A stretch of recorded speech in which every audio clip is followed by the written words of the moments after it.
One.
Let's go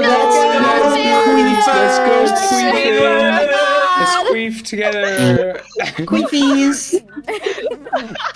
Anyone listening in is going to be confused. Thank you for listening in on our queef channel.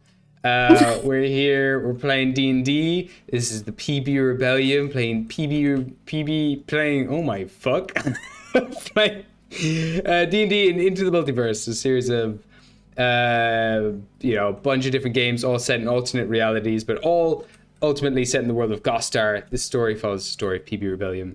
And this is the party. Would you all like to just introduce yourself with a little queef? Starting, I suppose, with Sharis. You're playing Rael.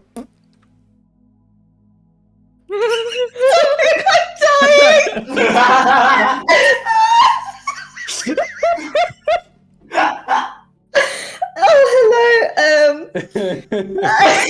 I'm Sharis and I play Rael.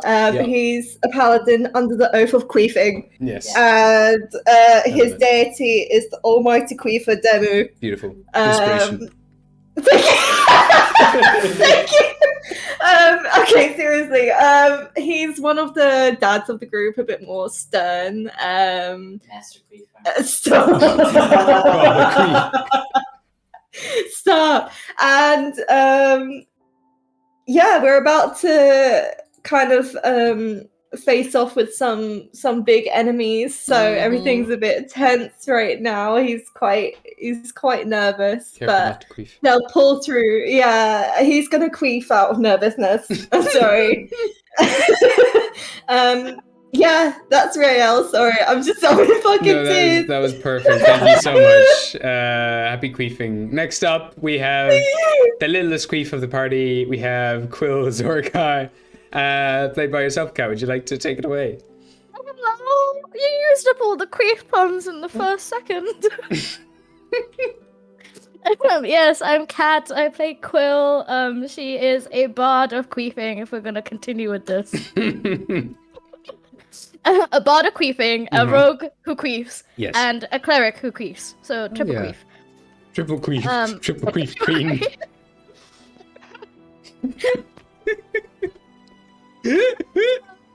We'll continue with the queefing jokes. That's a great introduction. We can just leave it there. That you're triple queen queen of I'm a triple queefing. queef. She's died multiple times. She's the white aunt of the group, and she's just here to have a good time and queef. Bye. Bye. Thank you so much. Beautiful. We'll move on to the biggest queef of the party. It is Oscar Magnolia. Welcome to the party. Hello, everyone. I play as Oscar Magnolium, the fantastic dad of the group. That is a druid, furbog. But hold on, he's a druid of the Circle of the Queef, of course, because we have to keep it in theme. 100%.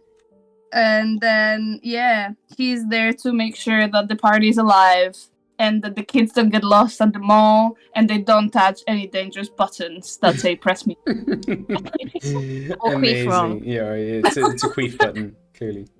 Yeah, no queef buttons No for you queef guys. buttons. Officially banned.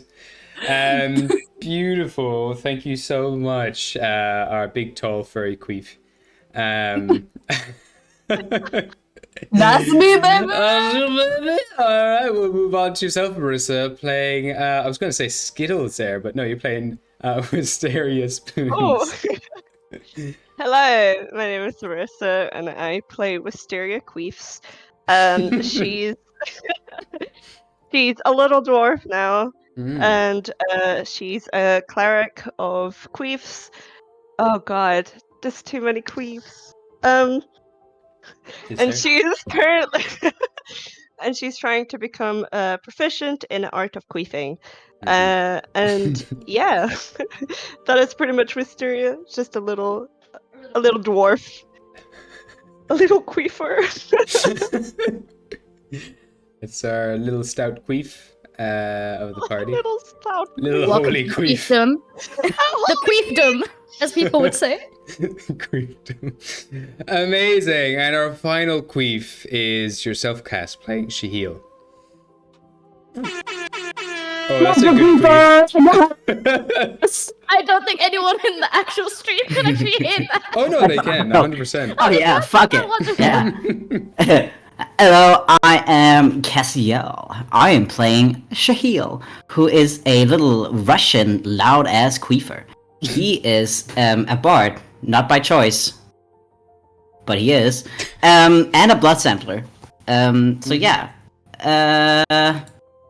he's just a guy who queefs sometimes, but mostly out of his asshole. But he's chilling, and so am I. Amazing. Thank you. The bloody little queef, Shaheel. Yeah. Oh, Thank that's you. gonna hurt.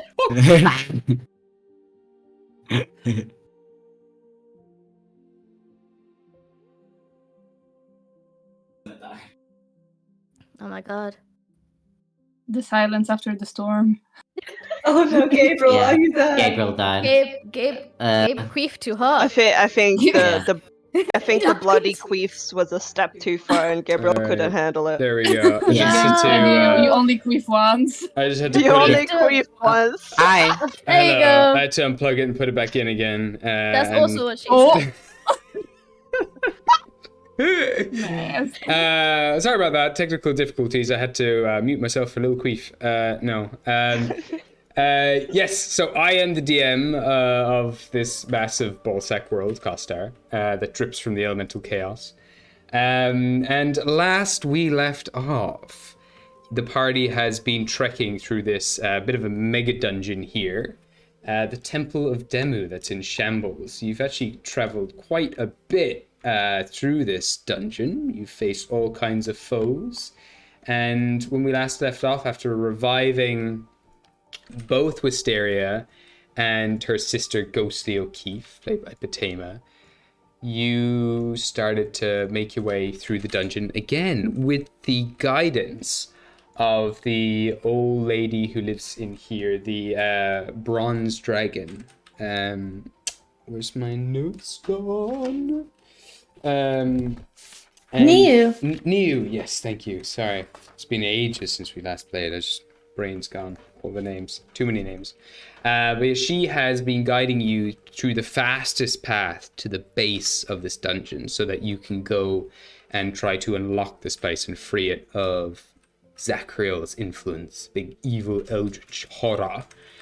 And as you were making your way through here,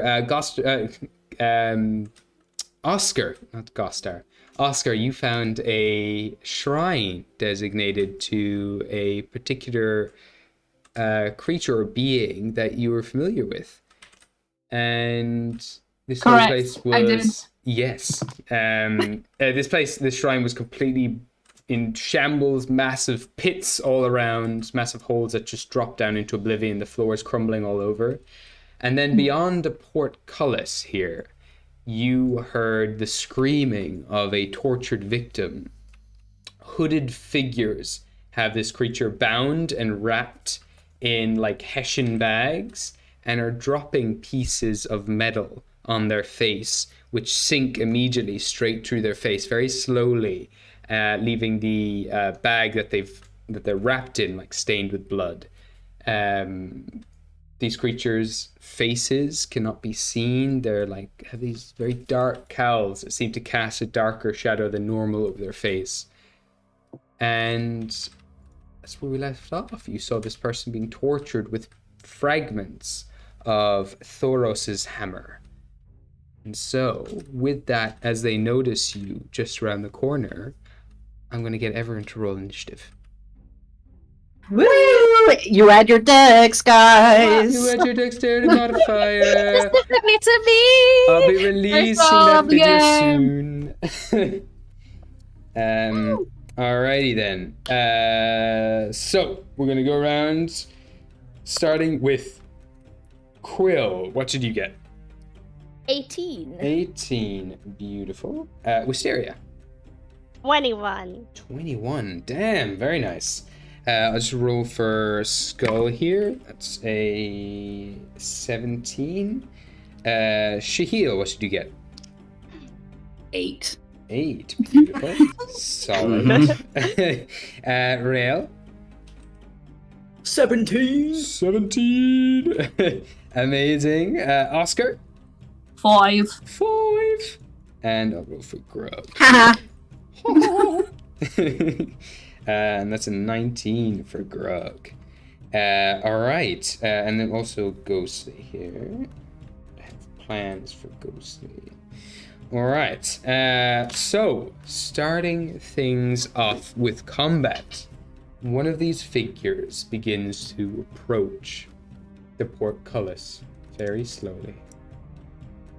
Makes their way to the gates, pushes their face to the railings, and is going to focus on you, Oscar. Oh. As their hood begins to peel away from their face and reveal nothing but void below.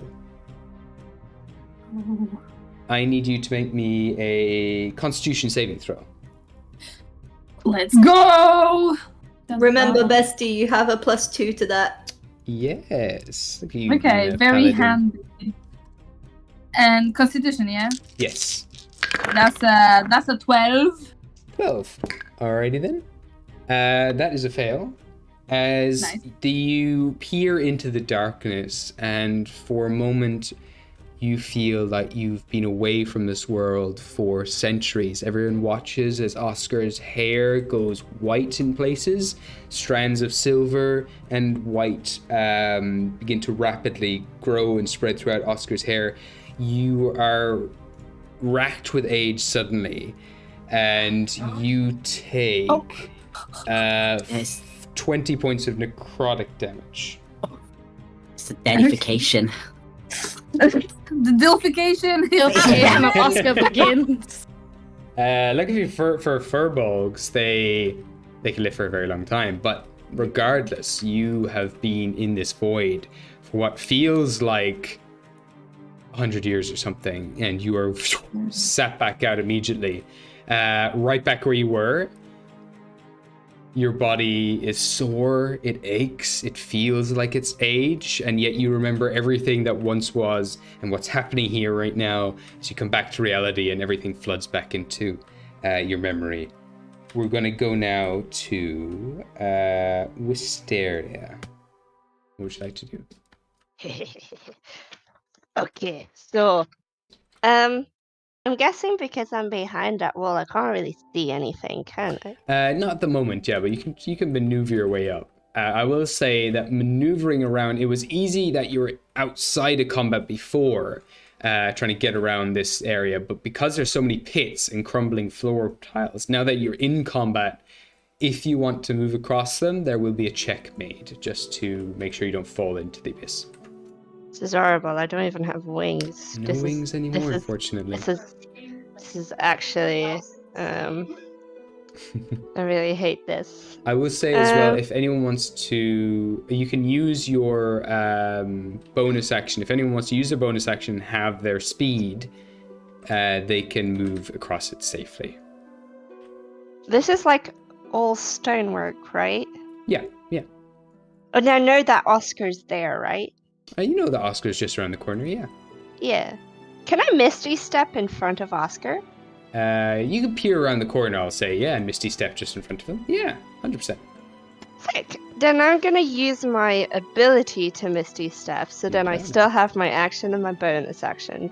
You still have your action and movement left. It's a bonus action still. Oh, because bonus action for Misty Step. Yeah. Sick. So I'll use Misty Step, and then I am going to use... I am going to get my spiritual weapon up. Hell yeah! Which is a giant... It's a hammer now. Yeah. Daleks 2.0. Would you like a hammerhead shark? Yeah. 100%! Did you even have to ask? There we go. Bro, let's go! There is Daleks.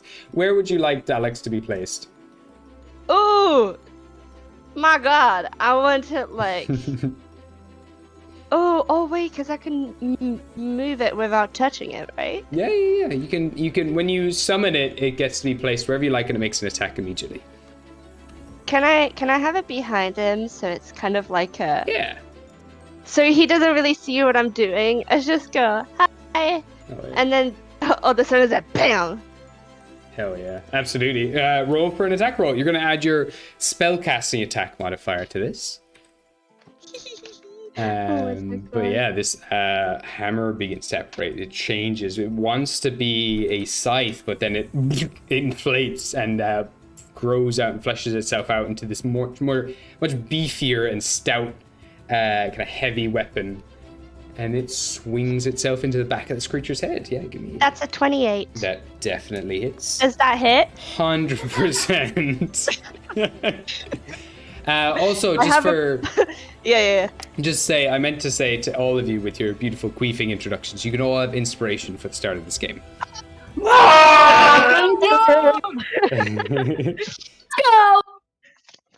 Pew, pew, pew. So, yeah, make me an attack roll. Yes? Do inspo stack? No. Fuck! Not in this game, unfortunately. I know they do in Baldur's Gate, but they do not in this. Unless, of course, you want to have a pool of inspiration for the whole party and that everyone can share that pool. Oh. No. Okay, fair enough. At least he's honest. How much damage does Daleks do? Hold on, because I'm actually not entirely sure. No worries. When he cast his...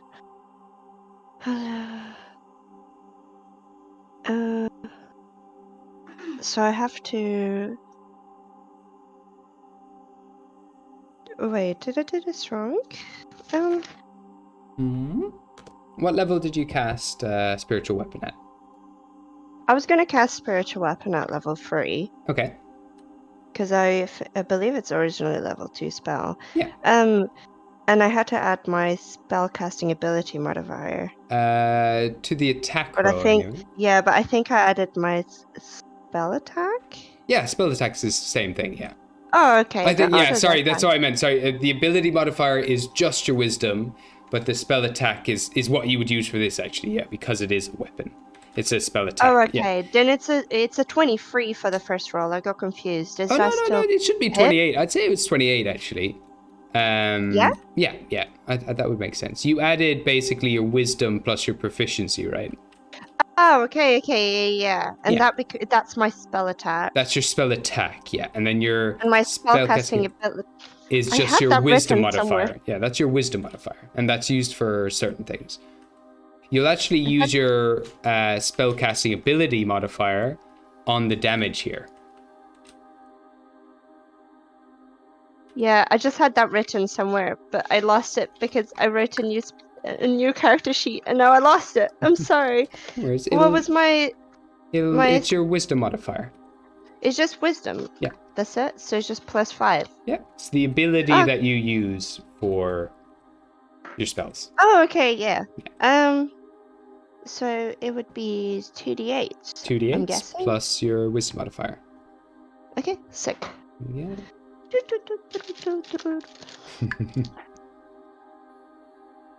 Quickly cut. So, how much damage is that? 17. 17 is pretty good. Amazing. As Dalux then comes over and clobbers this thing up into the bars, its face smashes into the bars, that black void meets your eyes and you see it for the first time.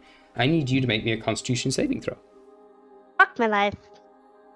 I just imagine Mysteria saying that. Wait, do I also get a +2? I think you do. It's within a 10-foot range. Yeah, you do. Yeah, you just about get it, I'd say.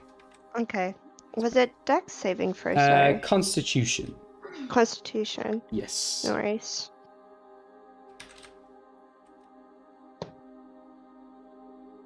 Okay, hold on. 23? 23 is pretty good. That is perfect. You take no damage at all. You look into the void. Your freshly born new body, and it has no effect on you. Your body is filled with radiant energy, and it cannot be swayed or broken in any way in this moment by the all-seeing, endless void of this thing's face. She's probably looking at the void and is like, I don't have my wings. I don't have enough time for this. I gotta get going. I got bigger things on my plate. I gotta pick up the kids from school. I'm too busy. I've aged like 4 times before. Your eyes mean nothing to me. I will say at the end of your turn, though, despite the fact that you managed to resist the influence of this thing, there is this all-powerful, like, destructive aura of the closest feeling you can compare it to is annihilation or just complete desolation, the removal of everything in existence. And just that feeling alone, that this thing emanates from existing, you take 5 necrotic damage at the end of your turn. Of course. Damn it. That's okay. That was barely a scratch. Moving on, though, we have Grug with Quill on deck. And so Grug is what do I do again? I can attack many times, that's my thing. Okay. I'm gonna do this. Right, excuse me everybody. I'm gonna do some peanut butter here. He's gonna just run across. He's gonna make a dexterity saving throw. That's not very good, Grug. Fuck. No! Grug runs around. He impacts the ground with such weight that a bunch of it crumbles. He falls down into the abyss. He's got one last check to try to pull himself up, or he falls down into nothingness. Can I not help him? Unfortunately not, but Damn. he does grab the side of the cliff, and it's got to be his action to pull himself up to standing again now. But that is Grog's turn as he bounds across, grabs the side just barely, and has to spend the rest of his turn. Died. Yeah, pulling himself up. Unfortunately, that was scary. Yeah, he could have just fallen into nothingness there and been gone forever. Gone forever, my son. No. Moving on, though, we've got Quill with Rail on deck. Rail and Skull on deck, but Rail, you'll be first. Yes. Would you like to? I wish For one of my channel divinities, as now I'm a cleric. When it says that it continues on until my next turn, does that mean anyone after me will be affected Yes. Yeah. by the thing? Grand. Exactly. I wish to where from my line of sight. Let me see. Yeah, you can see the creepy Little hooded bitch. thing. Yeah, the little bitch, whatever you want to call it. I would like to do Path to the Grave, please. Ooh, very nice. So remind me that you're a death cleric, right? Is it? Did Yes. you go? Yeah, you went death cleric. So let me just double check. So you can. So with my Child Divinity, I can mark another creature's life force for termination. I love it. I love the phrasing of that. I know, it's really nice. So I can choose one creature I can see within 30 feet, and curse them, Yes. until the end of my next turn. Beautiful. Yeah. So anytime someone tries to hit that person with the curse, basically all the hit points Yes. hit them. Okay. Yes. Oh, so wait, does like max damage or something? Is it? Yeah. So Wow. an ally of yours hit the cursed creature with an attack. The creature has vulnerability to all of that attack damage. Vulnerability. And Holy shit, that's so good. Yeah, so that is they take double damage from the attack, which is really, really good. Amazing. Dude. How do you want to flavor that?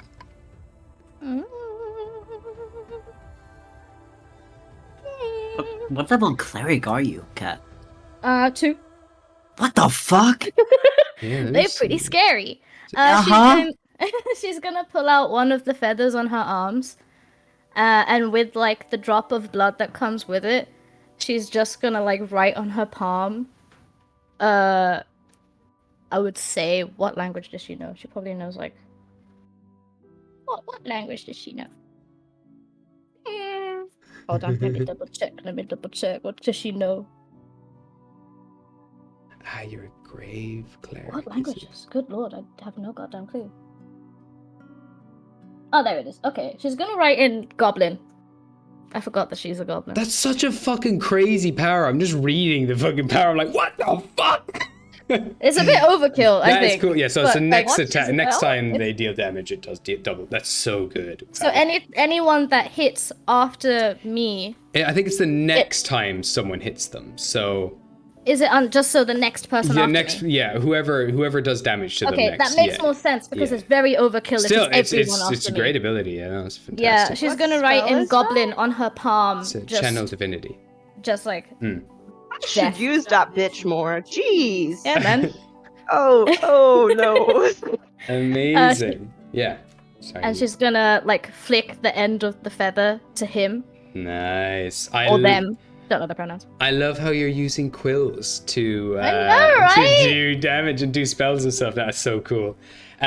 Beautiful. With that, you mark this creature with death. Like their end is coming, and they can't do anything about it. However, as you do this and you watch them to inflict them with this curse, I need you to make me a Constitution saving throw. Can do, boss man. Remember, you have a +2. You have a +2 because Rail's amazing. Thank you. Let me know what you get. Don't roll low.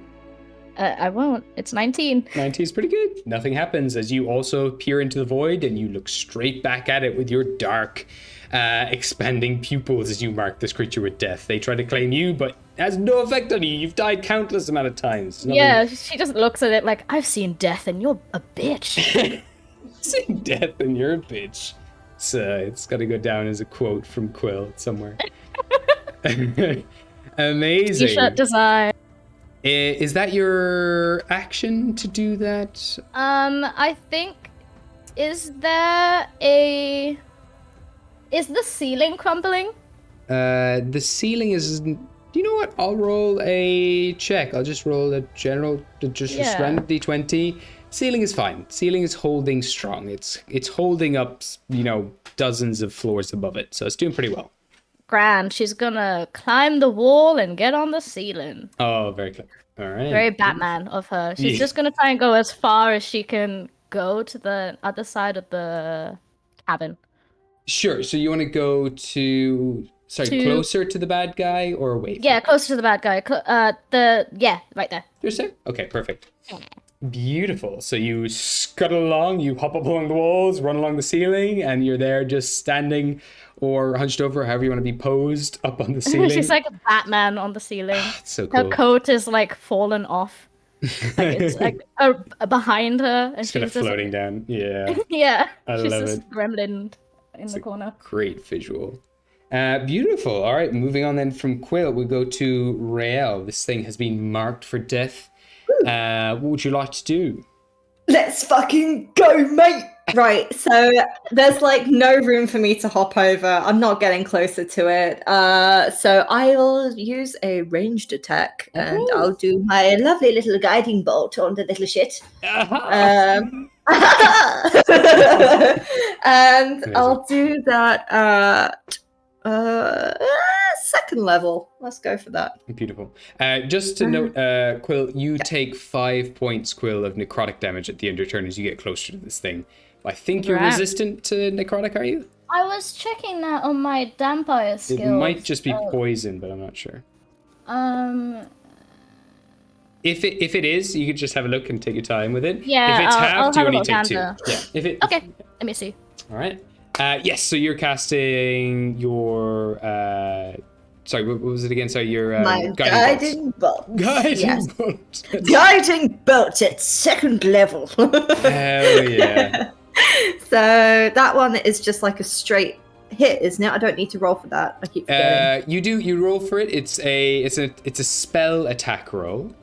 So Okay, similar so to that's- Wisteria, your spell attack is the same as like attacking with a weapon. You're adding your proficiency to the stat you're using. You use charisma for your spell. So you're Yes, adding your I do. charisma mod Okay, so plus that's- proficiency. Yeah. Okay, fair. Right. This has got to be my next video. That's a nat 20, baby! Oh, holy shit!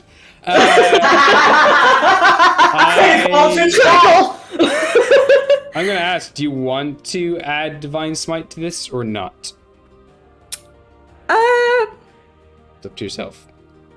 You're already doing 5 6-sided dice radiant damage and Yeah. it's doubled. So it's up to And yourself. it's already got the curse on it as It's well, got the so curse, that's so this double would be that. doubled. Yeah, yeah. Nah, I'll just keep it as that. You got it. It'll be fine because it'll be it's like doubling it and then doubled again. 'Cause Yeah, of the yeah, curse, yeah, so for it'll be sure. fine. I think it'll be okay. Oh, yeah. So roll So me that's- 5 6-sided dice. Okay, one sec. Where's my phone? Let me just get my calculator. You got it. Yeah, you're gonna so- multiply the whole thing by 4. So 5 6-sided dice. Yes. Yes. Okay, that's 1. I am resistant to necromancy. There you go. So you only take 2 points of necrotic damage. Nice.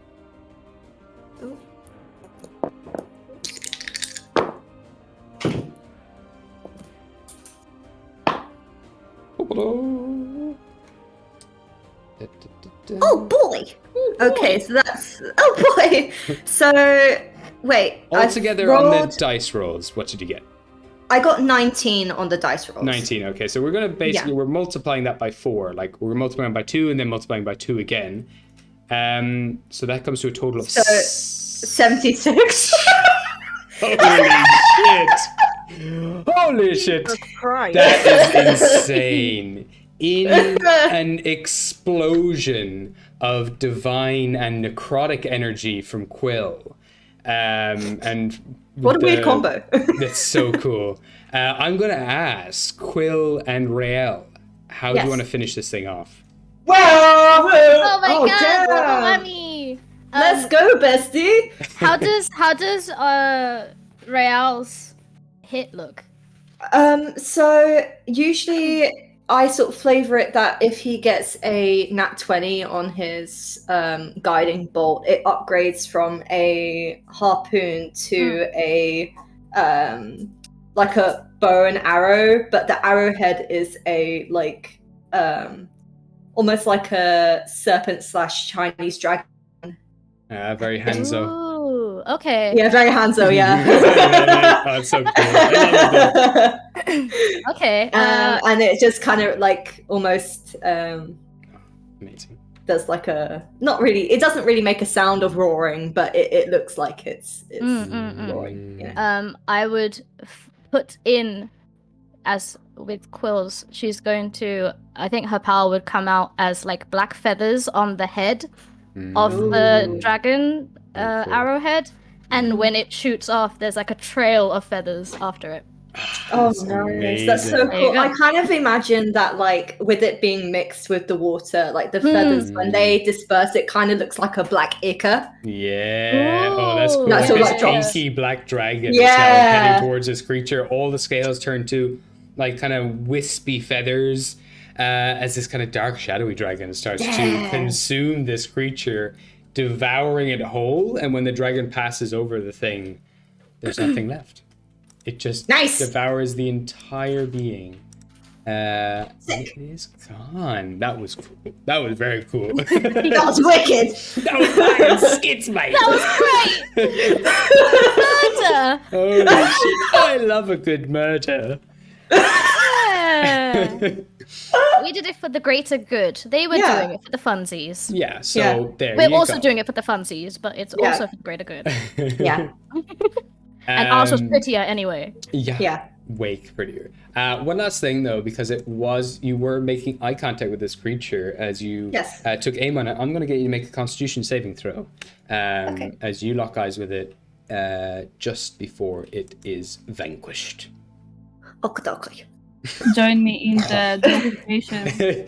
Join me in the void. Oh, that wasn't good. I'm gonna Oh. use my inspo. Fuck me. Yeah. I rolled a 3. Nah, Oh, I ain't having shit. that. Yeah, no, that's No. that's bad. Okay, that's better. That's an 18 altogether. 18's good. For a moment though, Rael, your heart stops. Yeah. Oh, shit. Your heart completely stops, and as you look into the void and you see nothing but death and annihilation, you see your own death and you experience your own death for a brief moment of time. You would have died if you hadn't pushed through in that moment. Was that a wisdom throw? Damn. Constitution. Okay. So I'm writing notes. Damn. I'll say at that moment, and between yourself and Oscar, who's experienced a lighter version of this, and you who have now experienced it kind of almost full on there, that brief moment, and a few others have experienced it briefly, you do realize if you look at this creature in the face, there's a chance that you might die. Right, There's okay. one more of them left. Yeah. But that's just something to take note of. Okay. I will let everyone know, like, do not look them in the face. Making that very, very known right now. Don't look at the face! Don't look at the face. Don't look at the face, it's scary! So if people try to do that, you can actively do that very easily. It just means you have disadvantage on all your attacks. Okay. So set yourself. Right. Skull, taking note of that, is going to start running, bounding across the map. Going to try to make a dexterity check. Acrobatics check. That's perfect. She runs around the wall, kind of grabs the wall, swings around it. Legs land around your shoulders, Oscar, as she then kind of swings around your neck, falling down in front of you. Whoa. She takes out, I'm going to say what spells does she have? Shit. I'm just going to random spell here. We're going to go. She's going to channel this orb of darkness in the palm of her hand, shoot it outwards towards the creature as she's going to cast Moonbeam. But instead of like just white light, it is, it'd be like silvery that has wisps of shadow moving through it. And so this thing, I believe, makes a Constitution saving throw, yes. And it fails. So it's going to take 2d10 radiant damage. That is 16 damage to the creature as it is moonbeamed. Hell yeah. All right. So moving on from Skull's turn, we're going to go to who's next in line. It is Shahil with Oscar on deck. So, Yeah. Shahil, what would you like to do? Well, Jayla's kind of chilling at the moment, isn't he? Yes, chilling in the alley. Yeah. Well, first of all, I want to move. I don't want to jump over the thing yet, but I Yeah. want to move to like the edge of like the. Yeah. Is there a wall in between us and that creature? There is. You'd have to get to roughly where Oscar is to have line of sight on this thing. Oh shit. Okay. Well, because I'm so skinny, can I just like shimmy across like yeah, the little side there? Yeah, if you want to try to do it safely, you can get rid of your bonus action, and use. Oh yeah, fuck that shit. I don't care. All right, beautiful. So you don't have a bonus action, so you shift around, and I'll pop you just there. Perfect. So The joys of being a skinny king. So there's something I want to try. This isn't how the spell is intended to be used, though. All right. But I can use more blood vials if you want me to do that. Sure. So, see, I was thinking of using web, Yes. but instead of encasing the ground, I was thinking of kind of rolling it into like a cocoon kind of thing. Yeah, and throw it in their face so it covers their face. Oh, you want to try to blind them with it? Yeah, but also in turn that when we then look at it, we don't see the void. We just see web. Ah, okay. No, I like that. That's very cool. Okay. Oh, I yeah. will say, with web, they make the save. So what I'm going to do is they're going to make the save regardless. If they pass the save, if they fail the save, then I'll get you to make an attack roll to see if you also get their face with web. And it's going to be at disadvantage because you'd have to, unless you're not looking away. Oh no, I'm looking. You're looking? Oh, should I? It's up Should to I not? yourself. Wait. It's up to you, man. So wait, what did you say? I passed out for a second. I'm going to roll first. I'm going to roll the dice to see if they succeed or fail first on the DC. So, what is your spell DC? 16. 16. Okay, so they have +2 in strength, so they need to get a 14 or higher here. So I'm gonna roll the dice. Okay, they got an 18. So in the end, they are going. Yeah, they manage to break out of the web, kind of rip it all off of their body. So unfortunately, the spell doesn't go ahead. No. But if they do get restrained at some point, we can roll a luck check in the future to see if it gets on their face. But I did like what you're trying to do. If you want, you could you could spend your inspiration here to have them roll again if you'd prefer. You know, I'd do that. Yeah. Okay, cool. All right, we'll try that again. Okay. See. Okay. Come on, bitch. They got an 8 + 2, so that's a 10. So okay, you spend the inspiration. You cast web. They rip through it. But they kind of miss the stuff around their legs. They kind of trip. They get tangled a little bit. And in that moment, as they fall forwards, there is a moment where you can try to control the spell slightly here to lift the webs up into their face. I need to ask, are you looking at them when you do this, or are you looking away? If you are looking at them, it's just a straight roll. If you're looking away, it's going to be with disadvantage. I'm looking, baby. You're looking? Okay, so I will get you to make me a spell attack roll. So you're adding I think it's your charisma plus... I have the whole... you have it all there. Okay, I've written it down. Beautiful. That is an 18. 18, beautiful. The web shoots up, flicks them in the face, their entire face and hood. You actually managed to pull the hood in around their face with the web. It kind of like snaps onto their face and then pulls it closed, kind of like pulling the ties on like a hoodie or something. Just like tightens it all up, completely encasing their face. No one can see their face right now except you in that last moment. So I will get you to make me a Constitution saving throw. Yes, that's Oh my god, I have 1+ to con. Oh my god. You do get a +2. Don't 'cause forget to Rael- add 2. Yes, so you're adding Oh, 3 plus- altogether. thanks, guys. Ooh. That's a 10. 10. No! It's not No. low enough for you to outright die. However, No, Nice. you do take psychic damage. fine. Oh, Oh, shit. Okay. So this isn't necrotic, this is psychic damage. So you take 18 points of psychic damage. As for a brief moment, as you close that window shut for good for a while, you see, like everyone else has seen, death. Endless death. Yeah. Just darkness forever. And this, you get the sense, is what will be if the dreamer succeeds. Okay.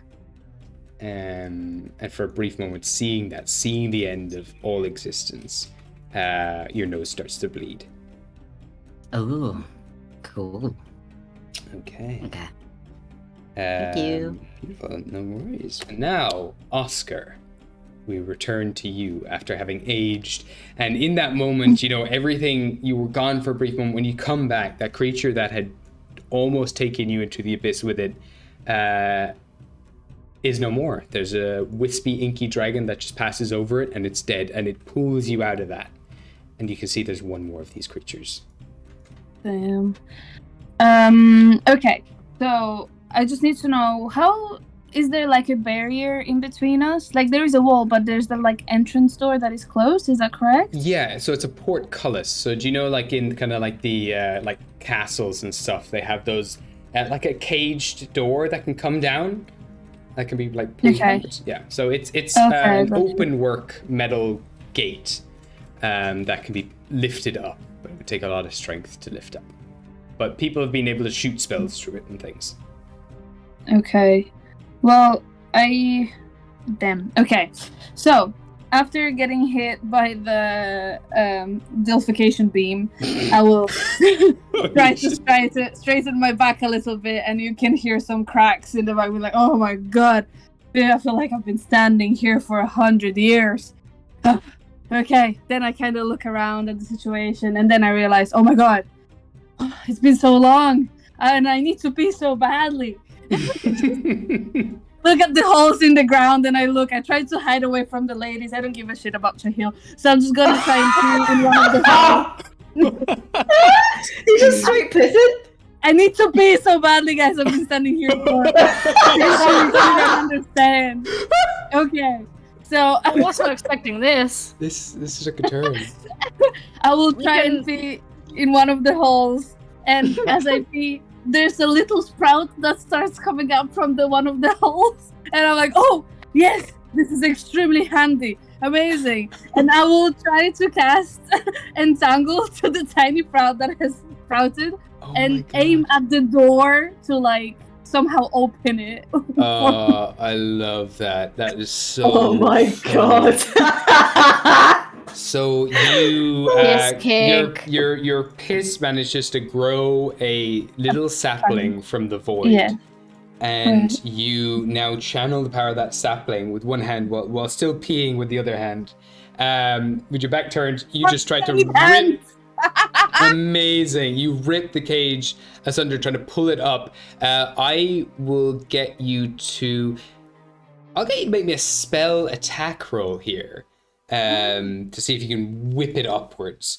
It automatically fails the strength saving throw. So it's restrained and you can move it around, but it is still quite hard. But you can do this with advantage. Okay. So Can you tell me what I have to roll? Because I'm not. Yeah, really so you're going to add your wisdom modifier plus your proficiency bonus here. Okay, And you're sweet. Okay, rolling so plus 2 dice. 9.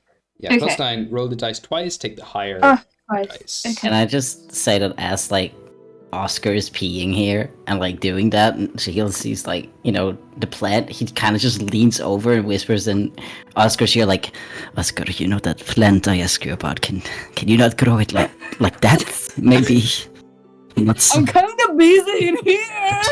Right. Well, so you go. It's a good package. I will I will keep that in mind as I close the zipper.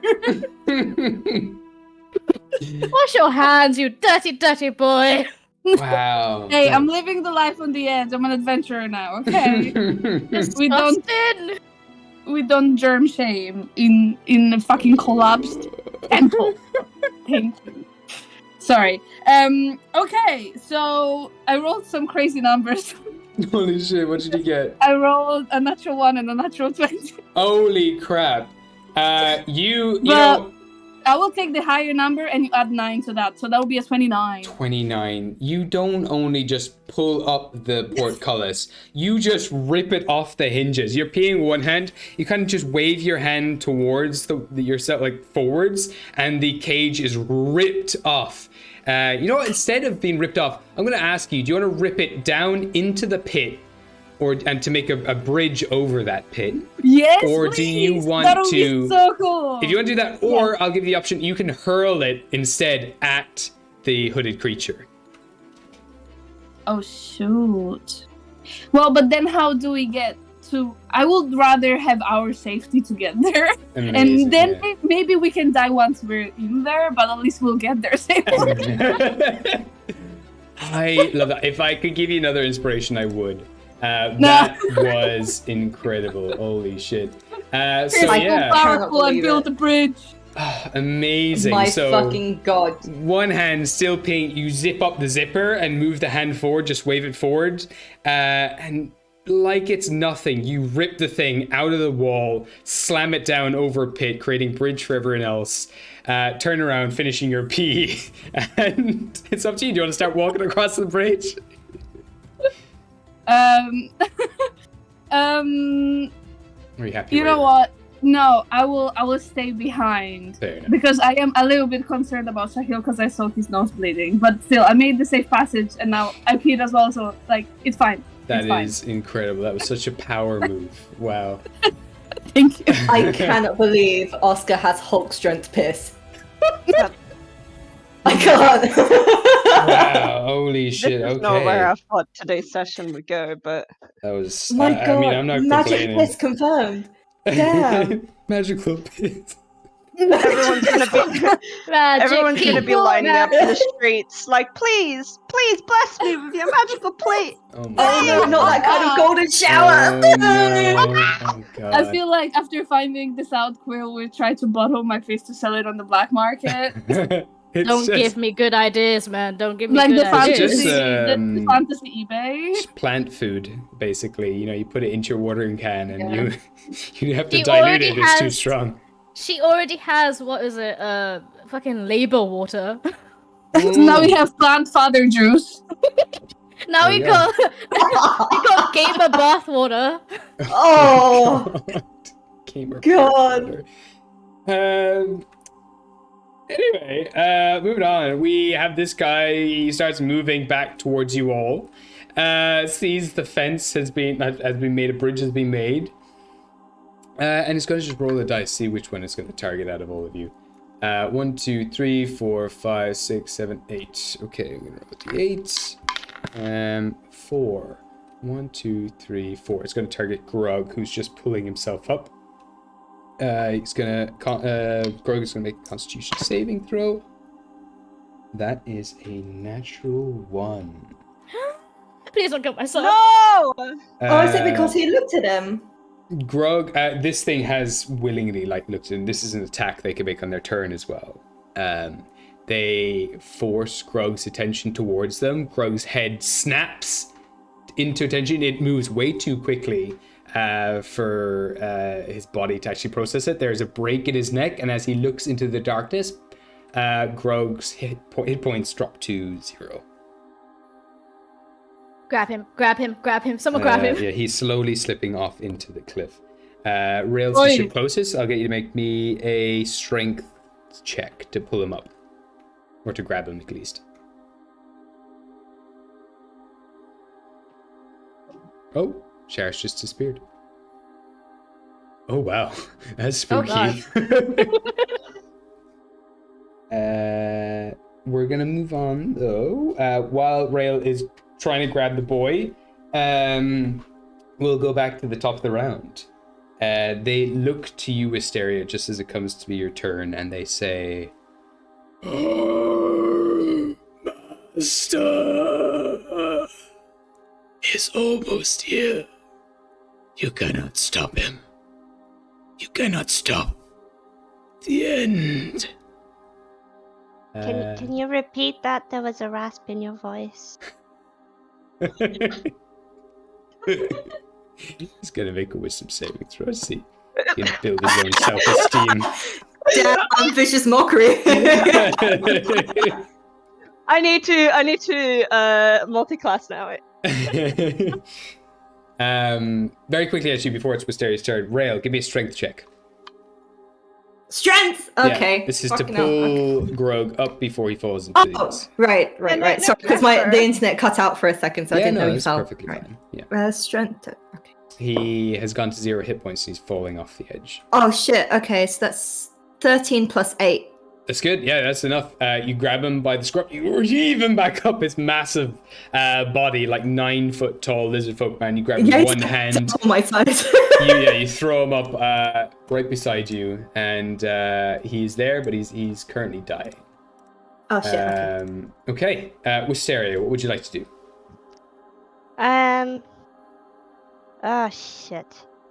See, I had a really cool plan, and then Grug started wanting to die, so now I've got to change the plan up a little bit. You can always as well use your bonus action to hit something with Daleks as well, just to keep in mind. I know. But I know. Okay, hold on. Let me quickly see. Is this... No.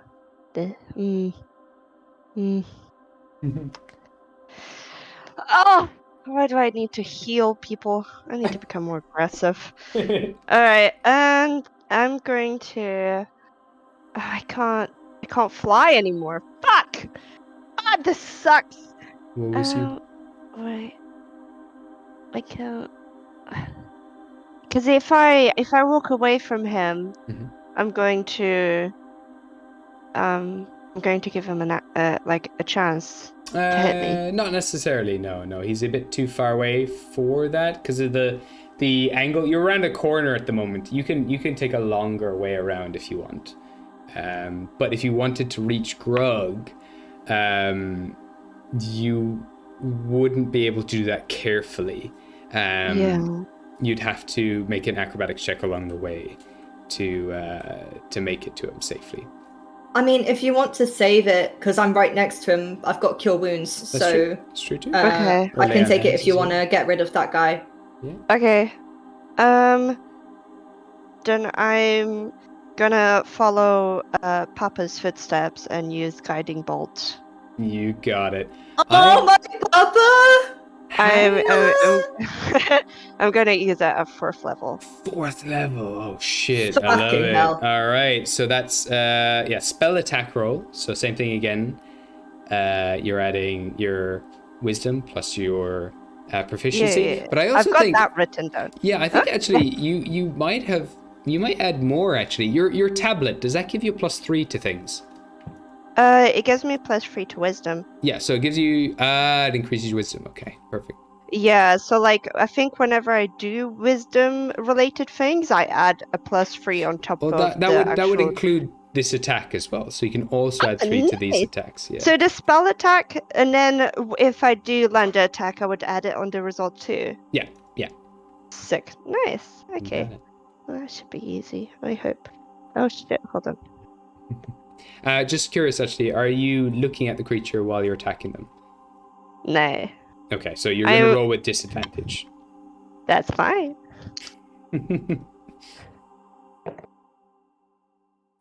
Wait, but isn't it that they can still look at it because the web's covering its face? Oh, no, 100%. Yeah, no, my apologies. So sorry. Yes. There we go. Yeah, sorry. Yeah, that was a whole thing that she did. I'm so So, Yeah, I mean, of course. Grug's dying. I'm so sorry. No, my bad. so do I open with? So do I roll with disadvantage or advantage, or just roll? No, you just brought up a good point there with Grug as well, because fuck.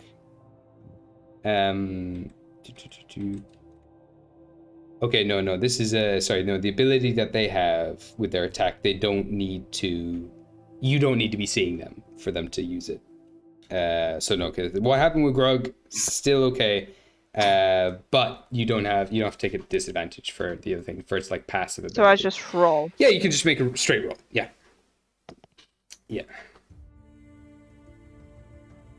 26. 26 absolutely hits. Roll me Nice. damage and make sure to add 3 to the damage. I'll do. So that was, where is it? Guiding bolts. So it was 46 for level 1, so it'll be 5d6 for level 2, 66 for level 3, 76. Nice. 76. Amazing. I'm gonna kill this bastard. Make Papa proud. Make father proud of me! Oh, there's got things so shit. Oh, that's so sexy sound. I think there's 15, 21. I think there's 15, 25, 29, 32, 35. 35. How do you want to finish this thing off? Nice. Oh goodness.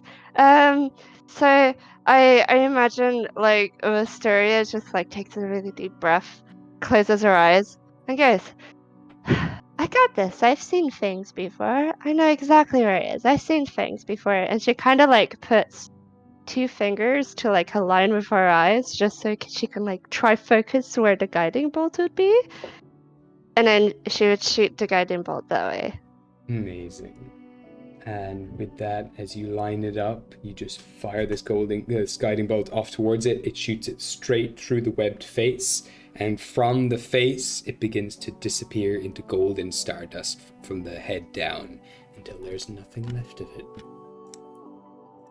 Nice! That's Hell yeah, well done. Peppers. amazing. So with that, the encounter is over. Rail, I assume you want to heal Grug? Yes, yes, Alright. I will do. Beautiful. Let me see. It was cure wounds, wasn't it? So that's 1 sec. I got me cards just to make sure. Oh hell yeah! You also have lay on hands as well, which you Yeah. can Oh yeah, I do. Yeah. Okay, then I'll use my lay on hands, and I'll give 30 points. 30 points. Woo! Big numbers. Nice. Yeah. All Nice. right. Big number. Grug's on 30 HP. Beautiful.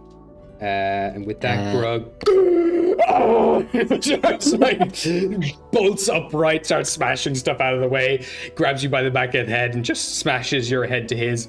Thank you. That was new. They're just like four heads together, and he's just there like, you're welcome. Are you okay? You good? That hasn't happened before. No, it's okay. You're okay now. The guys are weak, and I'll myself when just like, even though I'm half his height, I'll still take a hand, like the bro hand, to like help him up.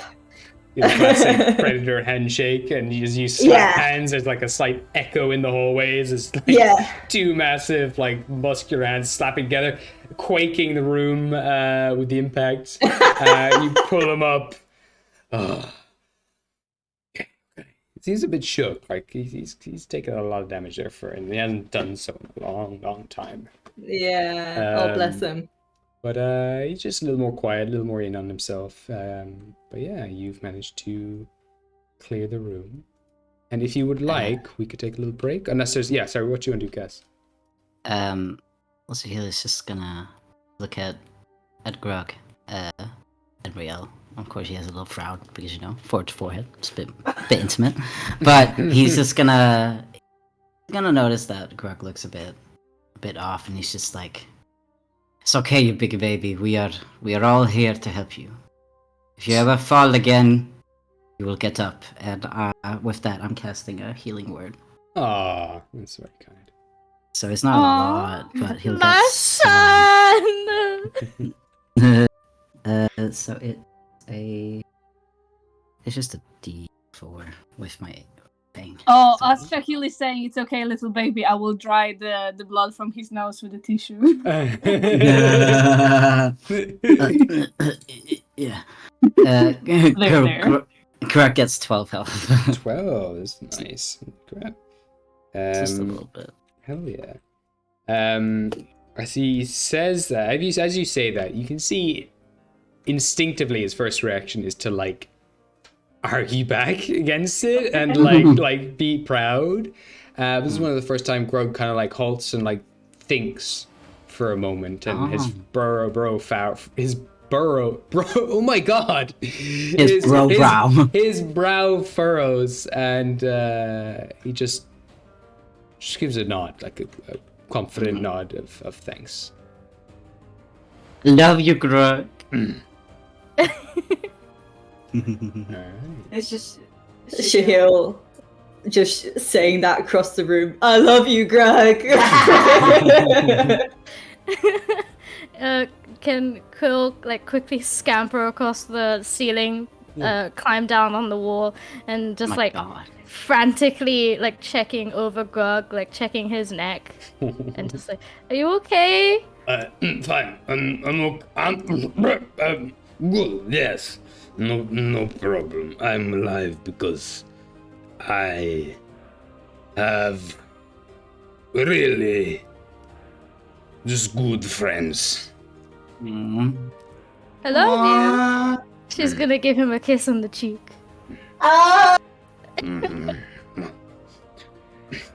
We need This to keep is going. my son. My son Grug. Anything happens to him, the world is gonna burn. It's true. I will bring the world down with me. Yes, Yes. and me. Yes, you will. And You We're will. all going down. okay. Yeah, Sounds Yes. good. I love you guys. we love you too. Ultimate Yay. peanut butter. Yeah. Don't Let's go worry. loot that room. Oh. Yeah, you got some real big peanut butter coming up soon, Greg. Oh. You can unleash your full potential. I can't believe Rael just said bro. Yeah. He's trying to bond. His grin just We've kind of heard gets like. other humans say such things. Just trying to get down with the kids. Yeah, as my at my ripe age of about 26 or 27. Amazing. Let's get in that room. I don't want to look at holes anymore. Let's do it. He just lifts the both of you up and starts bounding across safely. Oh my god. Okay, Rail's like clicking like, oh shit. Incredible. Make your way into the room. Put you all in here. And bring a bit of more of light in here. And yes, you make your way in here. It is filled with squirming bodies that are still, you think they may actually still be dead, or there's some kind of weird undeath about them. They've all seemed to have been tortured in the same way. Some of their like limbs, the ones that haven't been bagged, you can see some of their limbs have sunk into the ground, like the whatever was pressed on, whatever fragment of doors that was pressed on them, not only just like force them into the ground, but move them through the ground as if the ground just made a liquid for a brief moment. And then just parts of bodies are coming up through the floor in this area, and they kind of still breathe and squirm ever so slightly. None of them have eyes. Their mouths are also black voids. And other fragments are scattered around here. There's a massive contraption built in the center of this room that has all these coiling wires that seem to be reverberating somehow and connecting, and they've just stopped reverberating recently. There was kind of like a hum in the room when they initially started placing fragments on this body, and that's stopped now. There's a large container at the very end that's filled with a purplish liquid that floats unnaturally, like it kind of like moves up around the sides and up along the top of the vat as if there's like no gravity inside of it. There's one large wooden door towards the top of the north of the room, there's another doorway just to the... actually, there shouldn't be a door here. That's just a shelf, sorry, on the left. That's just a shelf. But then on the bottom of the room, on the south of the room, there is another set of giant iron doors. And I will say, what's her name? The old lady. Where is she? Try to find her. Neo? Yes, Neo. Is kind of making her way in as well, upside down, apparently. Making her way through. She's been tired. She hasn't got much strength to like fight at your side, but she can definitely guide you through this place. And as she makes her way through, she says, all right, now, so it's up through that door there, pointing over towards Oscar, and it shouldn't be too long from here. There are some large gates we need to get through, but with your key, Rael, it shouldn't be a problem. But yes, this room has changed quite a lot since I was here. Sorry to see how it's turned out. This was originally a place for repairing artifacts, and as you can see from the pieces on the ground, they were in the middle of trying to repair and piece back together the fragments of Thoros' hammer. I can't believe it's been used for such torturous methods now. Oh dear. Neo, do you know what this liquid may be? And he kind of points to the chamber at the end. Oh, it looks like here to me. Yes. She's kind of got her hands on the glass container and she's kind of scanning. You can see she's using some kind of equivalent to like a divine sense, or detect good and evil, and she pulls her hand away, kind of shaking it a little bit. This seems to be pure fear, pure condensed fear.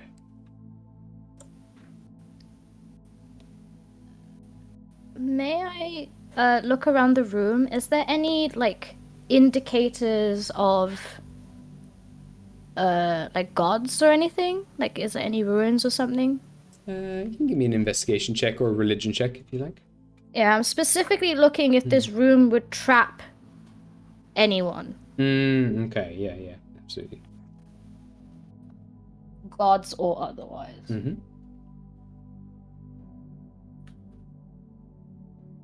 Investigation. It's a 19. 19. You can see a lot of the glyphs here have been kind of scratched out, the original glyphs that were here, and have been replaced and scratched over with abyssal. Kind of trying to recorrect whatever was originally used here. You don't get the sense that this was used originally to bind any kind of gods. It used to be... A lot of these glyphs seem to be things for healing and repair and the likes. However, here, you piece together, there's something to do with extraction, but nothing to do with gods. Okay, grand. Quill is gonna do what she did last when she found Thoris's hammer, and she's gonna just give like a dog whistle. She puts her fingers together and like whistles, and she's gonna call Thoris down if she can. Shit, yeah. Just a mini pocket Thoros. Yeah, Pocket like Thoris. just to be like, hey bud, I found more of your belongings. With that from your... I'll say, what do you think what do you think Thoris's spirit comes from? Where do you think he comes from on you? The lightning bolt in the earring. Oh, right, yeah, okay, cool, I perfect. think specifically from there. Yeah, absolutely. So it begins to hum, and it gets louder and louder until there is nothing but like a thunderous boom coming from your earring. It's starting to flick out in all different directions, and then this, from the quaking air around it, it starts to apparate into like a storm, which begins to fill the room until you're all completely consumed by this giant storm cloud, where you can hear, coming from like what seems like miles away, all over, like thunderous booms that would take place in a storm cloud. You can hear Thoris's voice. Why do you summon me? Hello, Thoris. I think I recall I found a couple of your hammer pieces. With that, you can hear more of this thunderous sounds as fragments of glowing white bits of the fragments start to float up all around you, and between them lightning kind of bounces from piece to piece, and they begin to slowly form a ring around you, with lightning getting more and more prominent between all the pieces, spinning around faster and faster as they begin to close in around all of you. Oh, I can't believe it. It's finally returned. And with that, the pieces all boom, in one massive explosion that quakes out all around you. The hammer is reformed. Cracks still all over it. Every single piece comes together, forming the hammer of Thoris. Now floats now in front of all of you for someone to claim. Damn. My gift to you. When the job is done, I will come to reclaim it. Whenever you Have my think. word. Hey. Doesn't even need to have a thing. She's instantly like, yep, you can take it back. Yeah. So he's not gonna. She's just gonna put like. She's not gonna be rude about it. She's just like, yeah, you can have it, man. Whenever you are finished with it, they'll take it back. But until then, you have use of it. Because, a year, 2 years, 20 years, 100 years is nothing for a god. So you have it as long as you need it. Oh my god, a God gift fucking from Thoris? damn. You can just see like Rael just staring at this hammer. He's like brought his hand up to his face and you just hear him just say a little holy shit. Like Literally. Holy shit. Alright. So Shahila's gonna like just look at that hammer. He's kind of looking around at everyone else. Like he has a very nonchalant face, and then he looks around and everyone is like, like kind of in awe, and he like kind of like changes his expression like, oh. Like, oh my god, I totally know what's happening right now. Yeah, and then he's gonna kind of lean his head against Rael's, actually, so their cheeks touch. He's like, so what does it do? It's just a hammer. Rael's he's just still in awe looking at it, and he just shakes his head, so his cheeks kind of like rubbing against Shahil's. Like, no, this is a god's weapon, Shahil. This is an artifact of legends. Like, he's kind of having a bit of a fanboy moment, just staring at it, and sort of explains. Does he know kind of like the gist of what this hammer does, like the abilities it has, just by like legends? I guess. Yeah, I mean, you can imagine it does pretty much anything that Thor's hammer does. You know from tales that the strength of the hammer, the strength that the hammer gives is based on the strength of the person. So the stronger the person, the stronger the hammer becomes. Okay. So, Is Thoris still there? you're still in the storm right now. There's still a storm encompassing you right now. You feel like if you take the hammer, once someone takes the hammer, you'll be able to move on. She's gonna look between Grug and Rael and Oscar. Soz. You have too many weapons. I think this also, I think, matters a bit more to Rael than it would to Wisteria, the collector of people. I like weapons, right? So she's gonna look at them three and turn to Thoros, and if he allows it, give him a little kiss on the cheek because he's been wonderful and a great help.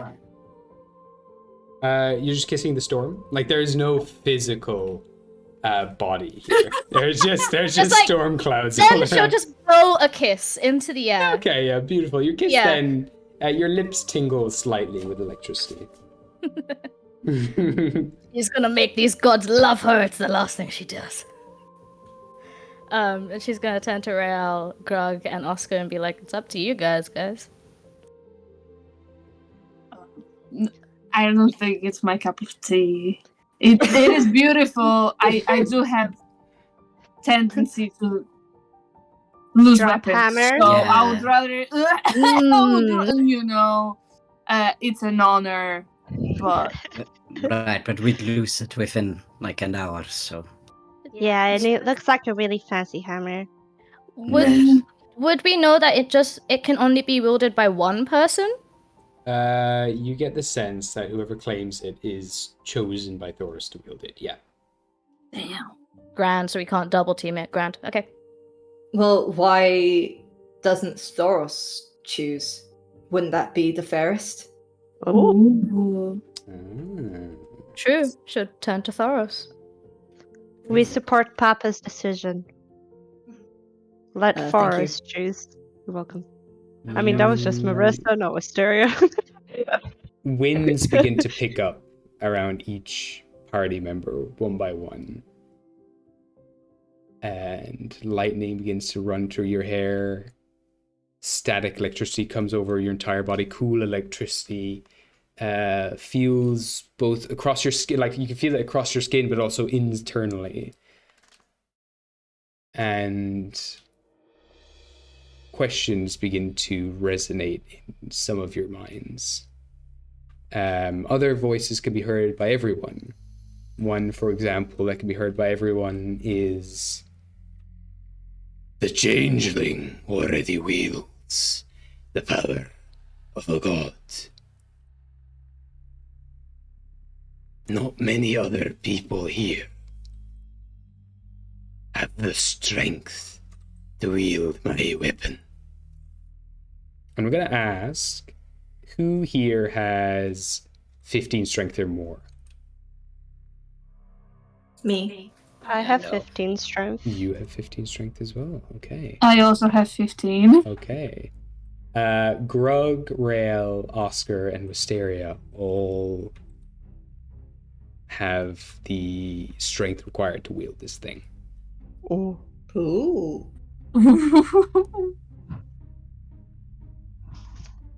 Oscar, inside your head, you hear... My hammer is made to be thrown. Oh! Always made to return. Oh! Oh, this is a perfect weapon for Oscar. Yeah, he won't lose it then. But Oh my Yeah, god. come back. you insult me, saying it is not your style or cup of tea. You're being told off by a god. I start sweating. You can argue this, Oscar, if you want to wield it. I'll leave you have a think first about what you want to say. Wisteria, in your mind, you hear... A warrior in the making. And a dwarf at that. Famous for wielding such weapons. I once, when I was mortal, was a dwarf. The tallest dwarf that ever lived. However, I do not know if your deities would be jealous of me bestowing upon you a more powerful power than theirs. And similarly, you can choose to argue this if you want, if you would like to take it. If neither Oscar or Wisteria want this, or do not try to argue to try to take the hammer, Grug will get it by default. I'm gonna argue. I don't want to have it. You don't want to have it? No. Aye, very noble of yours. It looks like you've just made yourself a new weapon anyway. Oh, As he takes note of Daleks, that's formed into a hammer. I will say as well, though, Daleks does get a spark of lightning running through it, which will do an additional dice of damage whenever you cast it as a spell. Fuck yeah. You'll do 1d8 lightning damage whenever you hit things with Daleks. Oscar, do you want to make an argument to have the hammer or not? oh God! This is such a difficult decision. But also, I already have like. No, do it. Do it. Who's You can saying make that? It's It's Cass. meant for you. Yeah, you can make up for your failure. Yeah. This is your second chance. Exactly, take it. Oh my God. Do Can I? Mhm. Gosh, this is hard. I don't know if I'll be able to do this, but this sounds fun. It sounds quite exciting. Come on The now. hammer comes back to you, so there's no chance Yeah, of losing it. doesn't It's matter. not stopping you. Okay, so I'm just gonna, as the wind is like flowing in my hair and everything, I'm gonna attach the little like hair clip that I have, the little like ginkgo leaf that I have attached, and I'm just gonna attach it, and I'm gonna say, well, I guess nature is very flexible, and it bends but doesn't break with the winds. So I think I could cherish this power in order to help our team and make it stronger. I would like to try it. It sounds fun. Yeah. With that, I need you to make me a strength saving throw. Yes. Oh god. Which dice do I use? I'm gonna use my important dice because this feels important. It's a deal with a god. It's very important. It's a strength saving throw. Yes. Okay. And you get a +2. Thank you. That's an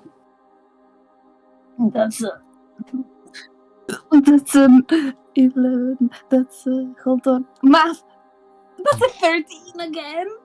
13. Have you spent your inspiration? Maybe yes. Yeah, I will do. I will do. Let me try again. Oh, important dice. You've got this. Oh. Well, that's gonna be a 23. 23. The DC was 20 for this. To lift the hammer alone. You grab the hammer. For a second, as you go to grab it, your palm's a little sweaty and you have to wipe your hand first. And you go and you grab the hammer. And with that, the entire storm begins to fill this hammer. It begins to suck up into all of the cracks of this hammer, pulling all of your friends towards you as you grab hold of this. Lightning shoots out from the hammer in every direction as you grab hold of this, lifting the weight, an impossible weight. Not only do you realize in this moment that this hammer now can no longer be lifted by anyone but you, you begin to also realize the awesome power that it possesses. From now on, you, as long as you're holding the hammer, you have a fly speed of 40 feet.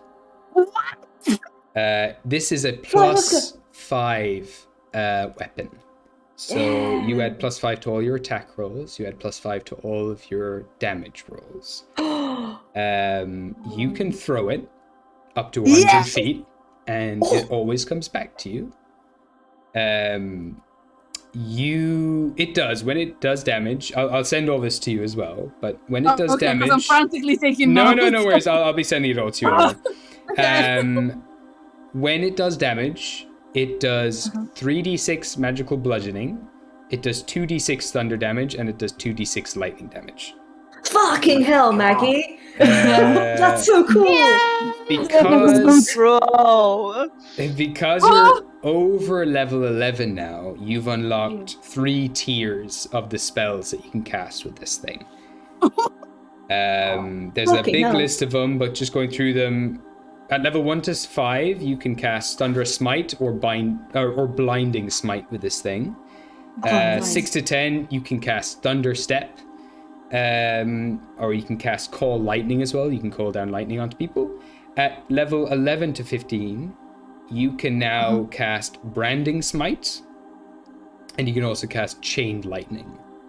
Those are so good. You get some other things, but these are all spells. Each one of them you can cast once each per day. But each one of them you can cast once per day. You now hold a god's weapon in your hands.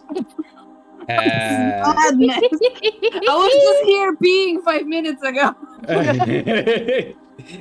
This entire weapon contains like an entire storm inside of it that you can unleash whenever you like. And not only that, it has just this, it's an impossible weight. So you can also, if you put this hammer onto someone, they won't be able to get up. They will be bound to the floor. There's lots of fun things you can do. That's probably the strongest ability that this hammer has.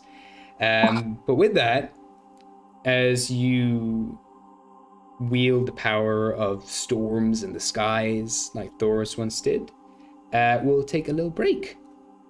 Yeah, thank Fucking you. hell. And I'll send all that That's so information to cool. This is crazy, guys. Hell yeah! you. All right, then. And now control land and sky. You control the land and the sky. Now the ocean is next. Avatar! Amazing. He's coming for your back, Riel. Damn.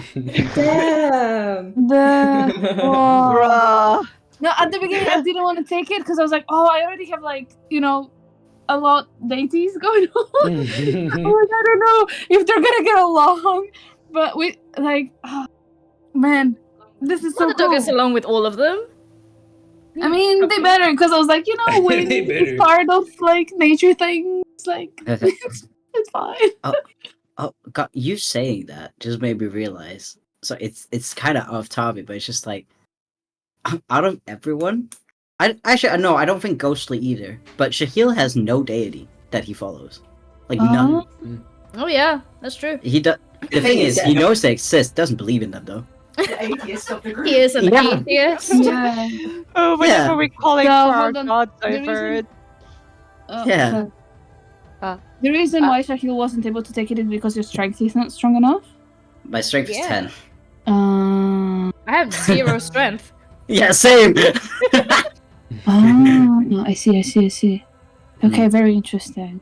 Because you have to still do the strength DC. So if we're not strong enough already, we'll probably just die if we try to grab it. No, I'm. To be honest, I think that it's fair that Oscar gets it. I think it suits him quite a bit because it's 100%. yeah, especially because at the moment, at least how I have perceived Oscar's arc has been,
Okay. Kinda freaky. Oscar will look at Ghostly and say, "Frog, horse, frog. Do you wanna frog, horse?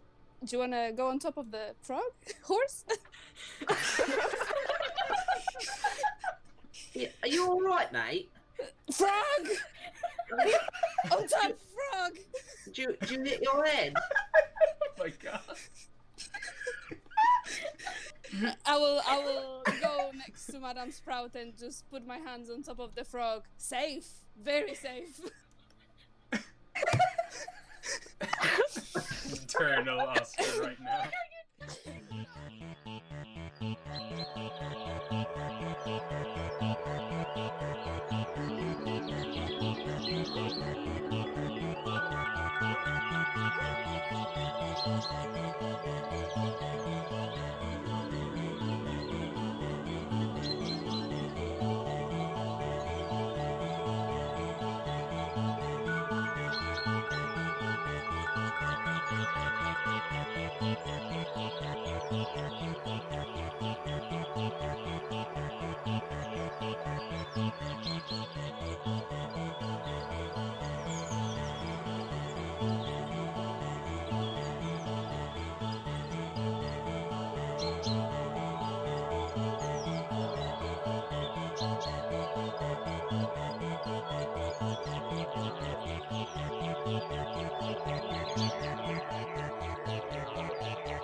noticed that Bubbles like does like a thing where like the sides of Bubbles' mouth kind of stretch to the sides and curl downwards like a, and you can sense what Bubbles is thinking, like, really, you think I'm good at this kind of stuff? I was just gonna look at him and was like, no, but I don't think I'm any better.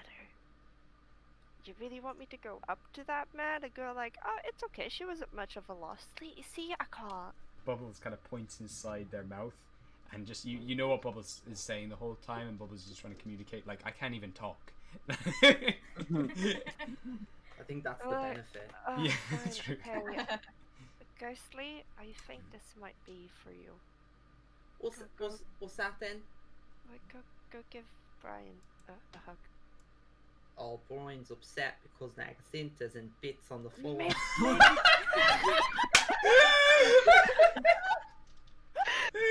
Oh my god! Oh my god.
Okay. Kinda freaky. Oscar will look at Ghostly and say, "Frog, horse, frog. Do you wanna frog, horse?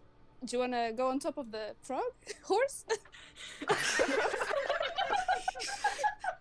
Yeah, are you all right, mate? Frog on top, frog.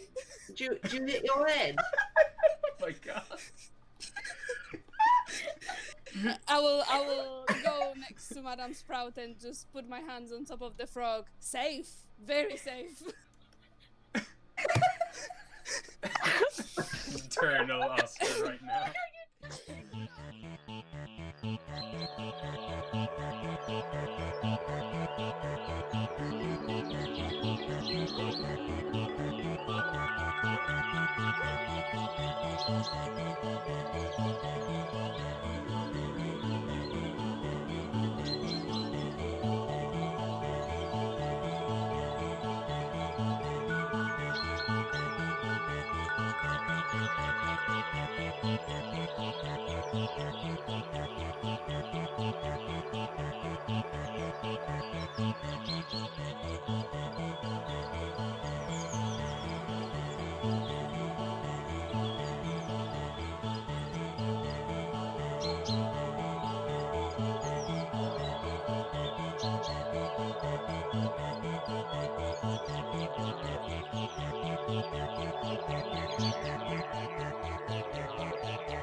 noticed that Bubbles like does like a thing where like the sides of Bubbles' mouth kind of stretch to the sides and curl downwards like a, and you can sense what Bubbles is thinking, like, really, you think I'm good at this kind of stuff? I was just gonna look at him. I was like, no, but I don't think I'm any better. You really want me to go up to that man and go like, oh, it's okay, she wasn't much of a loss. See, I can't. Bubbles kind of points inside their mouth, and just you know what Bubbles is saying the whole time, and Bubbles is just trying to communicate, like, I can't even talk. I think that's the benefit. Yeah, Fine, that's true. Okay. Ghostly, I think this might be for you. What's that then? Like, go give Brian a hug. Oh, Brian's upset because Nagacinta's in bits on the floor.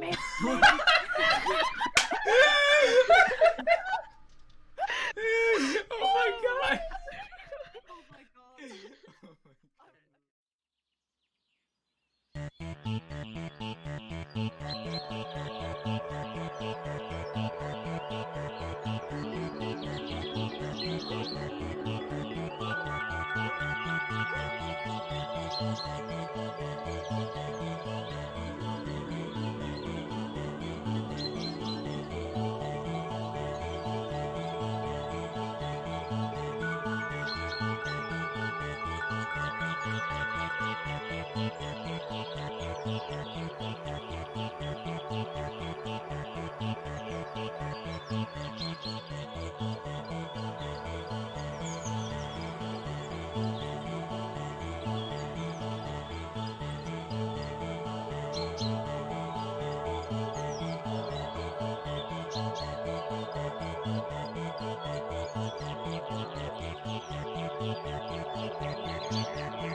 Okay. Oscar will look at Ghostly and say, frog, horse, frog. Do you wanna frog, horse? Do you wanna go on top of the frog, horse? Yeah, are you all right, mate? Frog! On top, frog! Do you hit your head? Oh my god. I will go next to Madame Sprout and just put my hands on top of the frog. Safe, very safe. Eternal Oscar right now.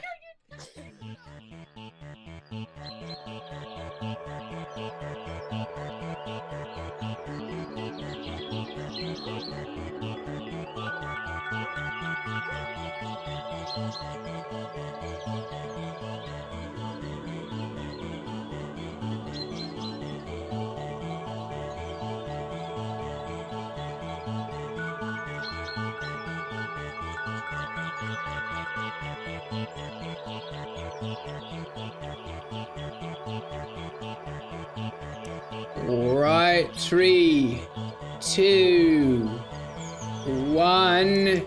Let's go. Let's go, Queef.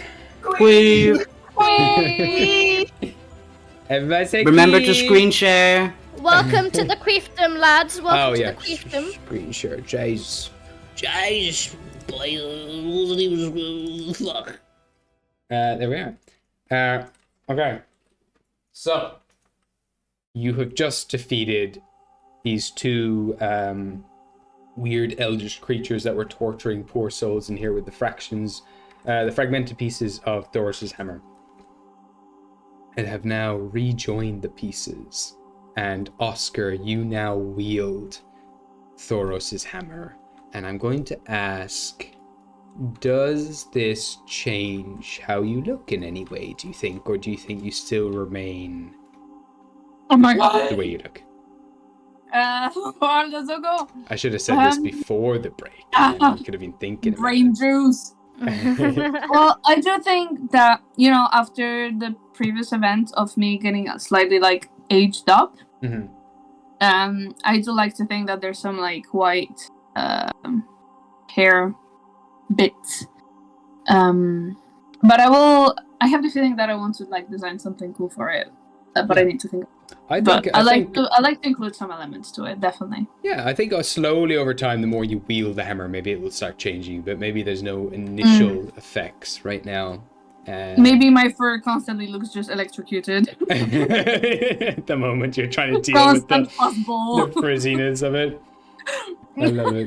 That's something you'll maybe get better at dealing with in time. But yeah, maybe you're just have a little bit of an afro going on right now. Love that.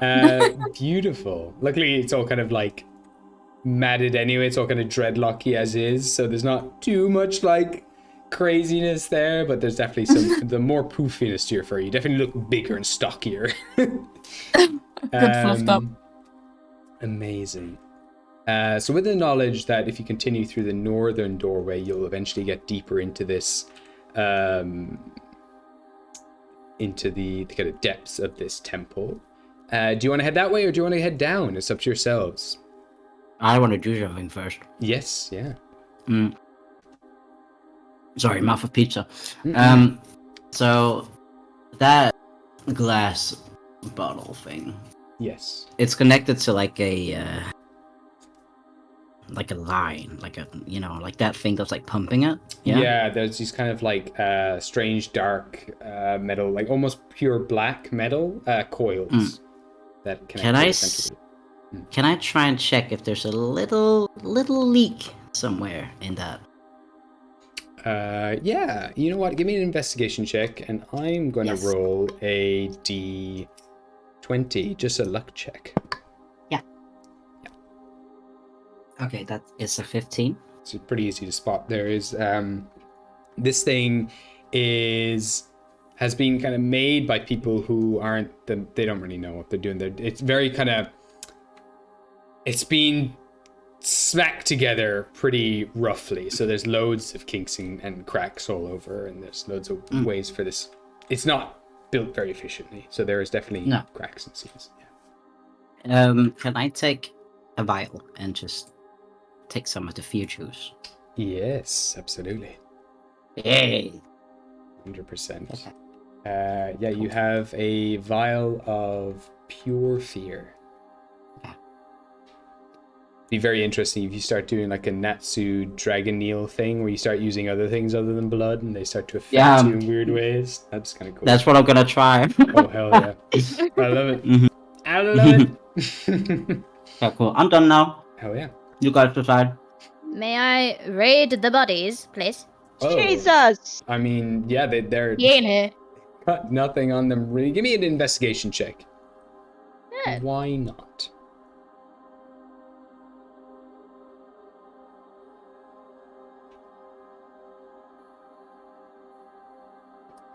You know what you get? Just a 12. Just 12. Most of these bodies, the ones that are in the ground, they're all completely naked. They've been stripped of everything that they had on them before this.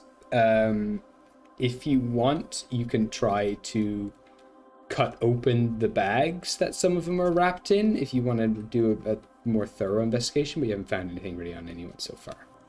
I would like to do that, please. She's gonna take out her dagger. Shahil is joining. All right, so you can take a Just bag checking each. some. Both give me investigation checks. Yeah. What the fuck? Okay. I got an 18. 18. And Shahil? I got 10. 10.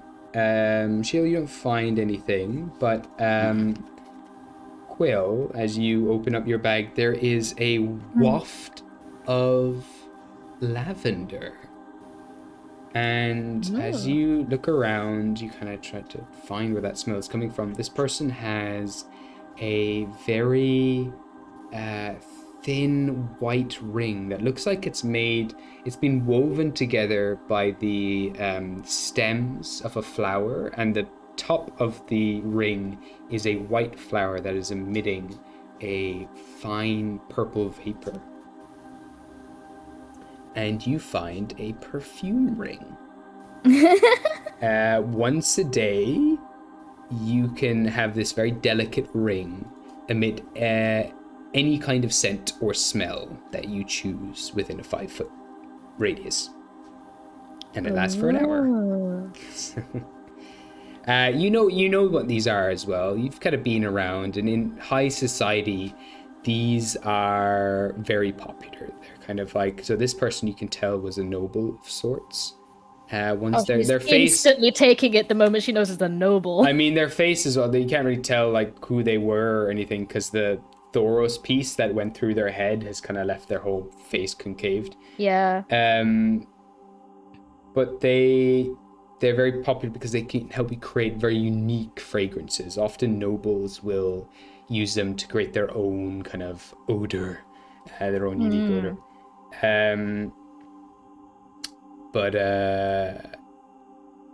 Yes. But you can also, that was another thing as well. I will say that they eventually fell out of use for most nobles because they kind of became banned at one point because a lot of nobles would change the odor of a drink so that people wouldn't be able to wouldn't be able to smell poisons and stuff in the drink. Oh, so this guy is a fucker. Okay. Yeah, these rings are illegal, so. Oh, she's totally digging that then. There you go. So yeah, they can also be used to mask smells. Lovely. Yeah. That's hers now. All right. She's just gonna pat the shoulder and be like, "Thanks, bud." Yes. Sorry. Yeah, go on. I was just gonna ask Niu if she knows what room would be through those double doors, just in case. Or not. Thinking about it, I believe it's just a living quarters. I don't know what might exist beyond there, but I don't know if there would have been anything of use to anybody here. It was just, beds and chairs and sofas, so A lot of the okay. places that have been taken for a purpose, and I don't imagine they would find any use for that. And beyond that, then are just some hallways, and eventually you make your way to the great doors of this temple that lead deep down. All right, thank you. No problem. I have a meta question. Yeah. Sorry. Whoa, So I wa- nice, bro. Thank you. Well, I wasn't there last session, and I don't remember Mhm. because where we killed that dude who was like a bitch. Yeah. There was an artifact room. Did we ever manage to get into that artifact room? You did, yeah. And We did.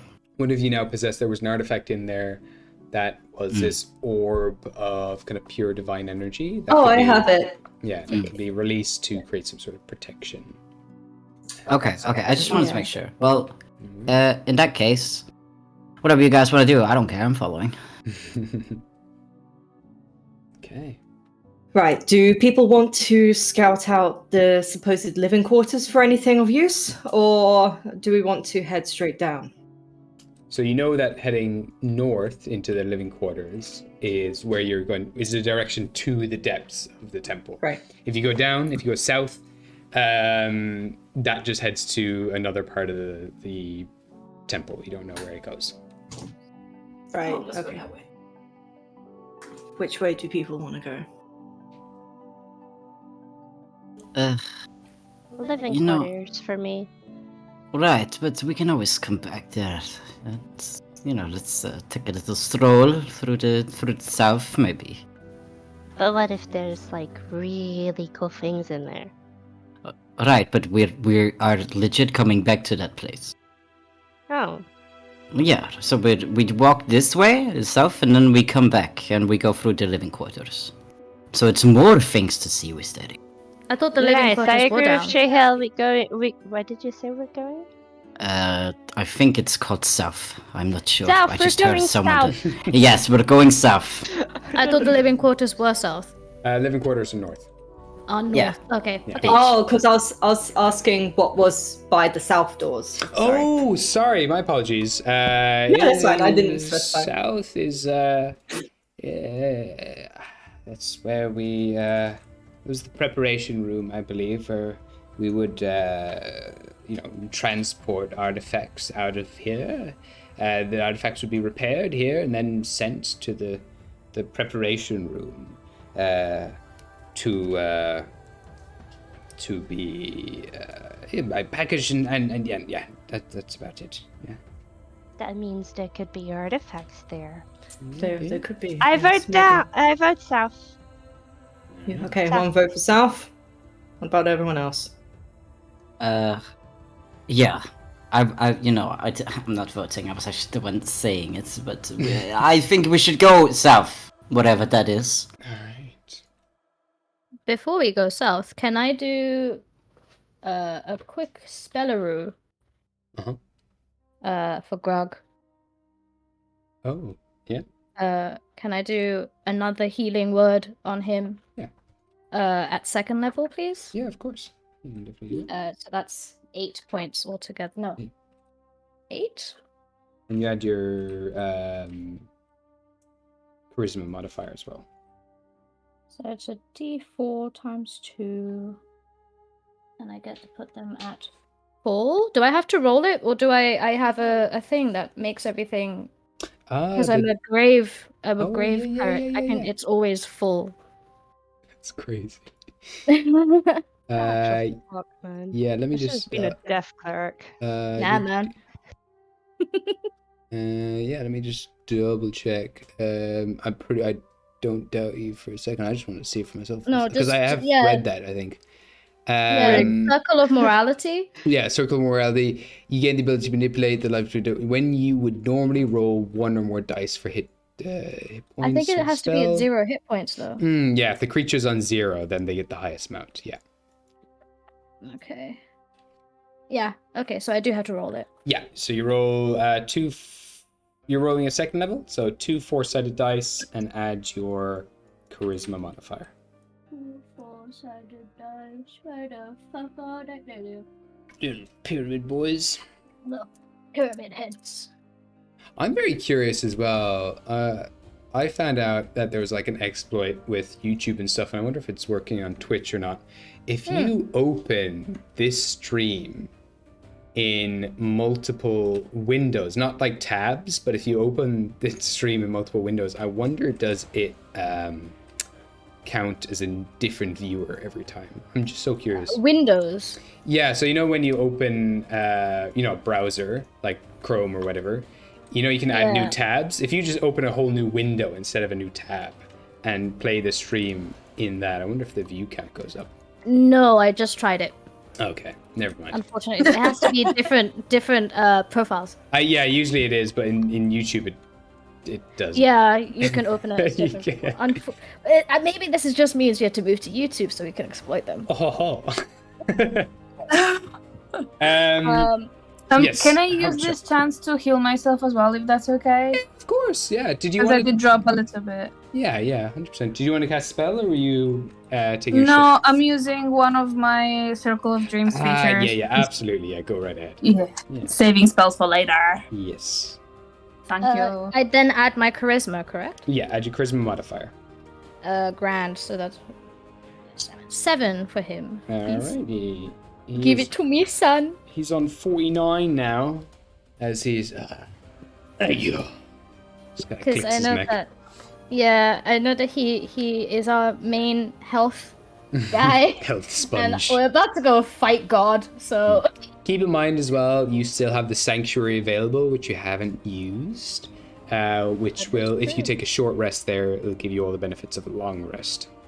Yeah, Okay, maybe we should do that like just before we go through the doors or something. But then we'd have to like travel back, like walk through back. I think we could speed run the walk. We defeated. I mean, everything's been defeated. So it we should be kicked fine. everything's ass. Yeah, that's true. So, I'm talking out my ass. For reference, it's just over here, the room, and you would go down around. It's not too far then. Yeah. Oh, okay, I thought it was further away. I don't know why. Okay, so do people want to go through the double doors? Just to have a little peeky poo? Alrighty then. We'll add some light. Yes? Can I just request it? Like, I go last. Sure, I just want to do something, but I want to do something once everyone leaves. Yeah.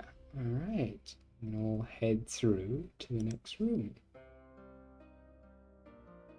So, I'm just going to move everything in here one by one. Ooh, there's a portal thing. Nice. Ooh. In here, there is no one, it seems. No one seems to be in this room. And this room, it contains quite a lot of like different dozens of like transportation and like packaging materials, which have all been destroyed and degraded over time. There's lots of like tools for repairing, and also like kind of nails and hammers and things for like boxing things up, which have all rusted horribly. And then within this room there are several portals. Like you mentioned, there's one right at the center of the room. There's an arcane circle that seems to be dull or out of use, or maybe could be reactivated or something like that. There's a giant contraption in the center of it, like a giant claw for holding artifacts. And then there are 4 different arcane doorways, all currently inactive, but again, might be able to be reactivated if you can tinker with it or have a little fiddle with it. Beyond that, then, there's one large walled door of ice as well. There's like another set of double doors to the east that is walled behind that thick eldritch ice that you can also disperse. Right. Yeah, because that just goes to the hallway, right? Okay. Hallway. Yeah. Can I just do a general perception check just to make sure that there is nothing kind of like hiding behind things, making sure the room is actually a safe spot for us to reach around in? Absolutely. Give me a perception check. Perception. That's okay. Yeah. That's an 18. 18. It's Wait. completely clear. There's nothing left. Okay, nice. Okay. Gonna have a little gander, a goosey gander. See if there's anything of use. Sure thing. As you all start to fill into this room and start looking around, Wisteria, what do you want to do?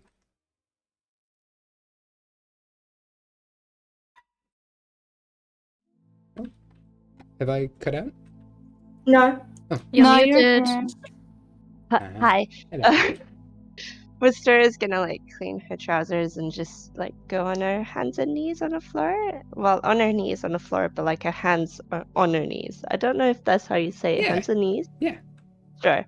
And she's just gonna close her eyes and just go, "Hey, Expidian and Imdal. I am just here to ask you to please carry these parcels to a peaceful place. Thanks. Bye." He's doing my job. I completely forgot. You went and looted them all. Stand up and go, I hope I did that right. Morgan Yeah, knew that who sounds she good." got as one of her patrons. And then she's just gonna walk away and be like, I'm so cool. That's it. I think she just experienced a lot of death. She knows how being a soul is now. Like, she's just gonna wish everyone a nice travels. See ya, mate. I Interesting. think that's it. I joined the rest. With that, it's Oh. interesting because your gods are very young. They're very new to this world. They don't know what gods they want to be gods of. They have been given kind of rough guidelines, but they're very vague. But every act you do with them determines what gods they will be one day. So far, it's been quite, vengeance-y based. It's been a bit of healing. This is your first time taking a different path and asking them to be kind of guides for the dead, to lead them somewhere else. Very like a Charon of sorts. It's interesting. I'm just taking note of it there. I'm letting you know as well that I'm taking a note. And I take note of everything that you do with your gods to make sure by the end of this campaign, we'll know what kind of gods they'll be in the future. Yeah, they're like will-o'-the-wisps. Oh, that's so cute, little will-o'-wisps. Yeah. Oh my god! They're tricksters because they will make you get lost in the woods, but they will help the dead. Oh, this is like that bit in Zelda that I bloody hated, like in the the Kirk forest. Yeah. Oh, with the Poe souls? Yeah, that was Mm. that was a pain in the ass. No, Marisa is playing the first one. It's not. Oh, yeah. Yeah. Sorry, it's not Poe's. Sorry. I was thinking of Twilight Princess as well.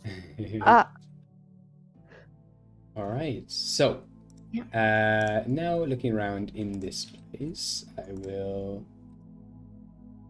Ask if anyone wants to make an investigation, perception, to look for anything, arcana checks on the portals. Perception, please. I wish to look around. Sorry, I wish to Maggie. investigate. Accent has now stuck. Tex and Quill. I want to just look for anything Yahi, as magical the and country people juicy say. for me to take with me. You got it. Go for it. Everyone can make me perception or investigation checks, whichever they Nice. prefer. Thank you. A That is a natural, 17. a natural 20 for me. Nice. Natural 20. I went with investigation, and it's a 19. 19. Okay. We'll start with yourself, Rael. Within one of these crates, you kind of look around, pull it open, or just before you do, there is in common is a bunch of kind of like warning sigils over this. This is a dangerous artifact in here. Oh. Um, Okay. and the label that it seems to have is the Dancing Devil. Oh. It's a small Okay. box. It's not very large. Do you want to open it regardless? 1 second. Let me just write it down. A small artifact box. What's it? Dangerous. Named. Bless you. Dancing devil. If it's dangerous, then I probably won't open it. But is there some way that I can like get a better idea? Would I have to get a better idea if it's like actually in there, or? I mean, you could get a better sense with divine sense if that's something you want to use. Oh yeah, I'll just use that. Fuck it. Okay. So yeah, I'll use divine sense. Actually, yeah. So divine sense will tell you If it's this good or bad. this is a fiendish item. Okay. You can get the sense it's not very large. It seems to be small, no bigger than like a little smaller than your forearm or something. But other than that, I will get you to make an insight check to see if you can determine what kind of thing this is. Okay. Kind of dagger this is. Oh, Investigation was it? Or insight? Yes, insight, please. Insight. Okay. Yeah. It's a dagger. It is a dagger. Oh, that was not good. 8. That's a 13 altogether. 13.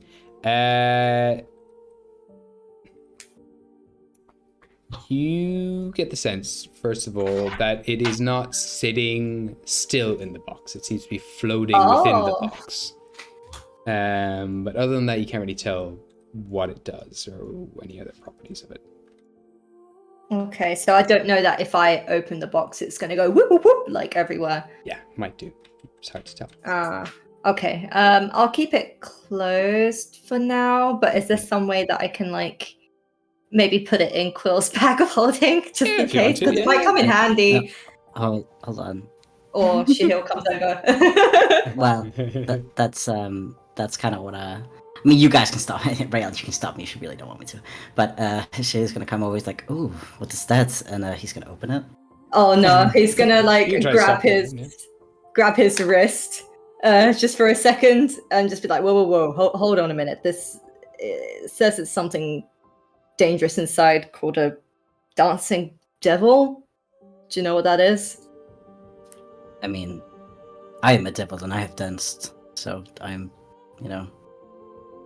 it's kind of the same, isn't it? It'll be fine. We just, we've killed many things. This is just a little thing, Yeah, but it's kind of floating in the box. I don't know if we open the box, it's gonna go a bit rampant in the room. That's all. I thought I'd put it in Quill's bag for later, just in case it might come in handy. Wait, but how is it gonna come in handy if we haven't opened it? He's gonna try and open it again. Well, I mean, you have a point, but can you just like open like a little peek, not the whole lid? Right. Okay, I'm gonna open it. And you open it up, and you can hear inside. Hello. Oh, it's a horny knife. There is It's this. floating. Just floating up to the lid is a blood red dagger. This devilish dagger. The hilt of this dagger is shaped in the same shape of like the top of a devil's face, with a giant tongue coming out the bottom, which is the blade. It has glyphs engraved on this unnaturally sharp blade. It's kind of like, as it floats up, little bits of straw and things that are in this dagger, in this box, start to just like fall away as it passes over them. They immediately get sliced. And as it comes right to the tip, right to that opening, it darts out towards you. And Rail, you just managed to like sandwich it, so it's kind of like just shaking within the box, with the tip kind of just out, trying to slice around. Right. You are a very feisty boy. Yes, I am. What is it that you want? You seem a little eager, but can you just explain to me why? I seek to rid this world of all things beautiful. Like that face of yours. Let me have a slice. Aww, that's a I know, compliment. I am very beautiful, but how about this? How about we rid the world of... Well, no, let me give you a proposition, right? See, I'm very beautiful. And you are a very, very beautiful blade. It's true. Very stunning. Yes. Now, how about the two of us work together, and I will help you destroy the world of beautiful things, excluding me and my friends, and we will become the most beautiful together. If you can help me taste the blood of a fae, or if you are up for the task, the blood of a celestial, I can reward you greatly. Can I insight check that? Yeah. Good. I've learned. Oh, okay. Hold on. 26.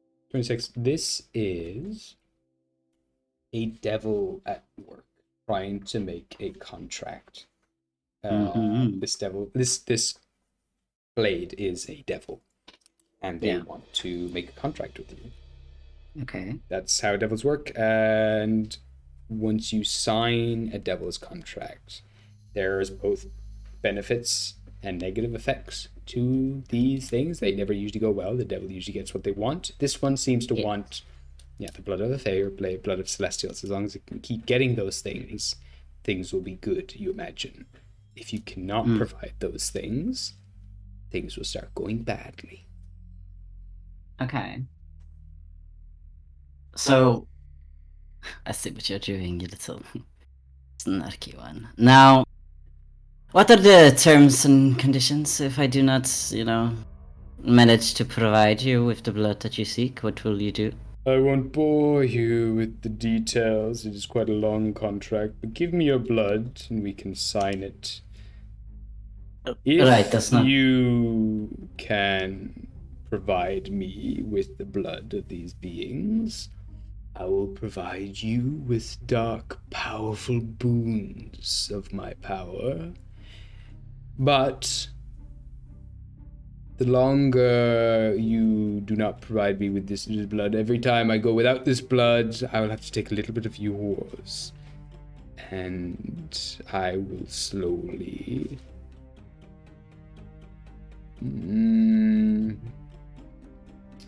I don't want to give anything away, but I will simply require some of your blood in return. Right. Okay, okay, so he'll just take some of my blood. And you might feel a little tired after a while. It's fine. A good rest will be all you'll need to replenish those red blood cells. Sorry, I was just gonna say that whilst Rael is listening to this, holding this box, he's kind of staring at Shahil with big eyes, giving him a bit of a bombastic side eye, nuh-uh.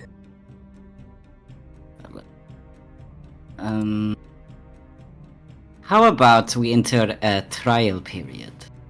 Oh, see. So, for the first month is free, and then after that we go to a subscription kind of situation.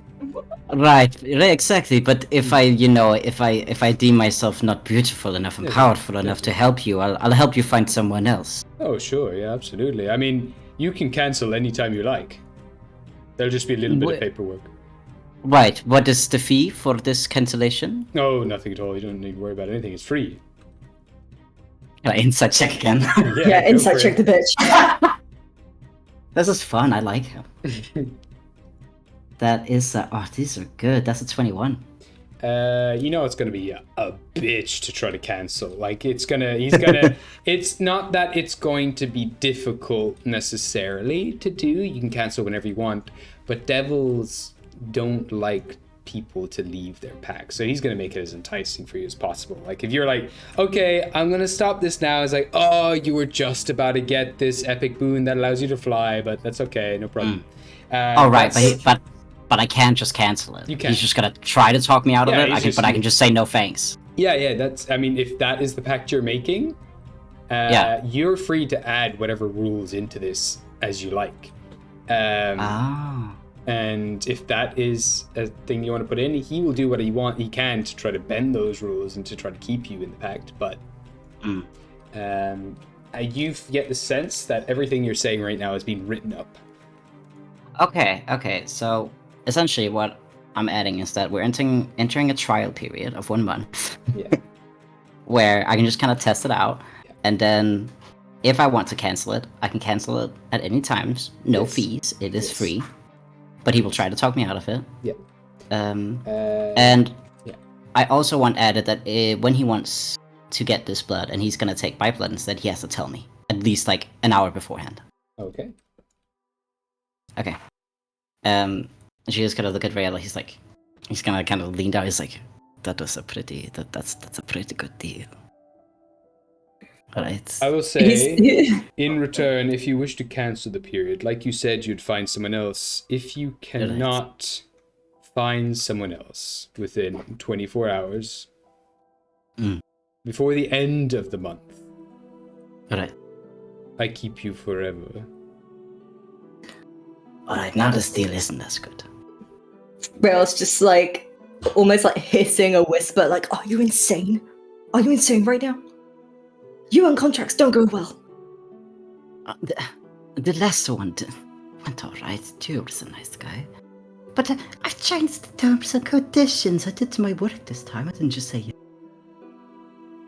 But how hard can it be to find someone that wants this beautiful blade? I will just lie a little bit. Maybe I like him. Maybe I won't have... how much blood are we talking? Are we talking like death blood or just like a little slurp? Enough to make you feel tired. Me tired? Yes, you'll just feel a little tired for the day. No, I'm not talking about my blood. I'm talking about like I mean, the more you get me, the better. The more boons I can give you, the more blood you feed me, the more powerful I will become, and the more power I can give you. I just want to help you. Right, of course, and I just want to help you, so I just want to know how often are you needing this blood? I will say once a week. Once a week, and just a little drop will be fine? Yes, as long as you can provide me with 1 drop, I will be satisfied. Right, okay, hold on. Just close the box for a second, Rael. I'll come back to you just in a minute. My dear friend. He'll close the box and just kind of put it down with like a foot on the lid, just making sure that he doesn't like run rampant. And he's just crossing his arms, looking at Shahil, a bit dumbfounded, like, really, seriously? No, listen to me, Rael. I haven't even said yes yet. But do you not realize he said 1 drop a week is fine? And look around us. And he's gonna specifically point at Ghostly and Wisteria and gonna be like, they are imbued. They are imbued with Fae. And if it's just 1 drop, it's a pin needle that I need to do. Of course, I will ask for consent. Of course. But it feels like I'm gonna get pricked in the middle of the night. But I can cancel it, right? And he only said for the trial period if I cannot find one within the month. He didn't say anything about the actual cancellation fee afterwards. I will check in with it, of course. It is not too bad, Rael.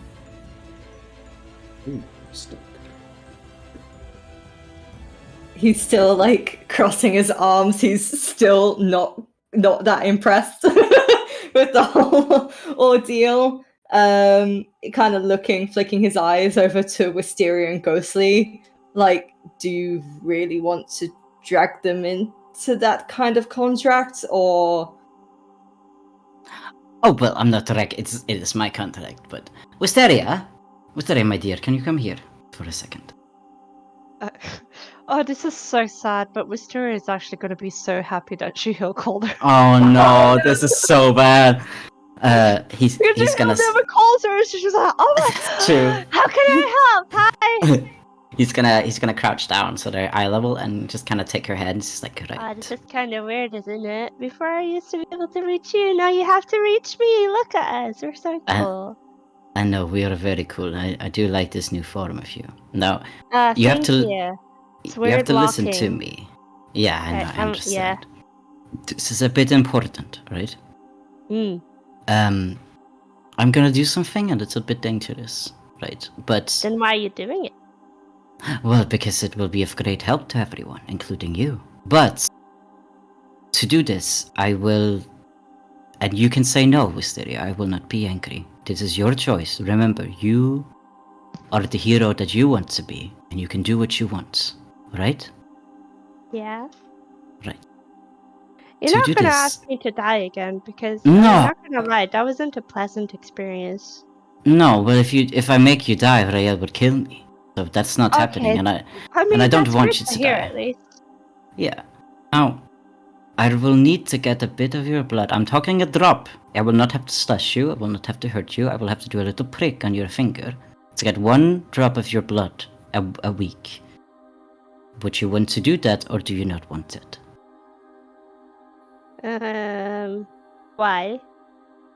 Because this blade wants the blood of the Fae.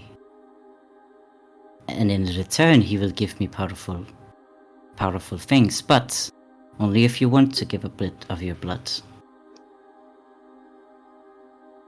What do I get from this? That's the thing, Bastera. You actually get nothing, which is why I'm Oh. asking you. Now I will get cool powers. I understand it's least not you're really a honest. fair. It's not really a fair deal, but that's why I'm asking you. And remember, you can say no. That's okay. Can I make it a fair deal? Right? How would you want to make this a fair deal? Mister is gonna hold out a hand and just go, Yeah. you have to call yourself my friend. So fucking easy. Yeah, I know.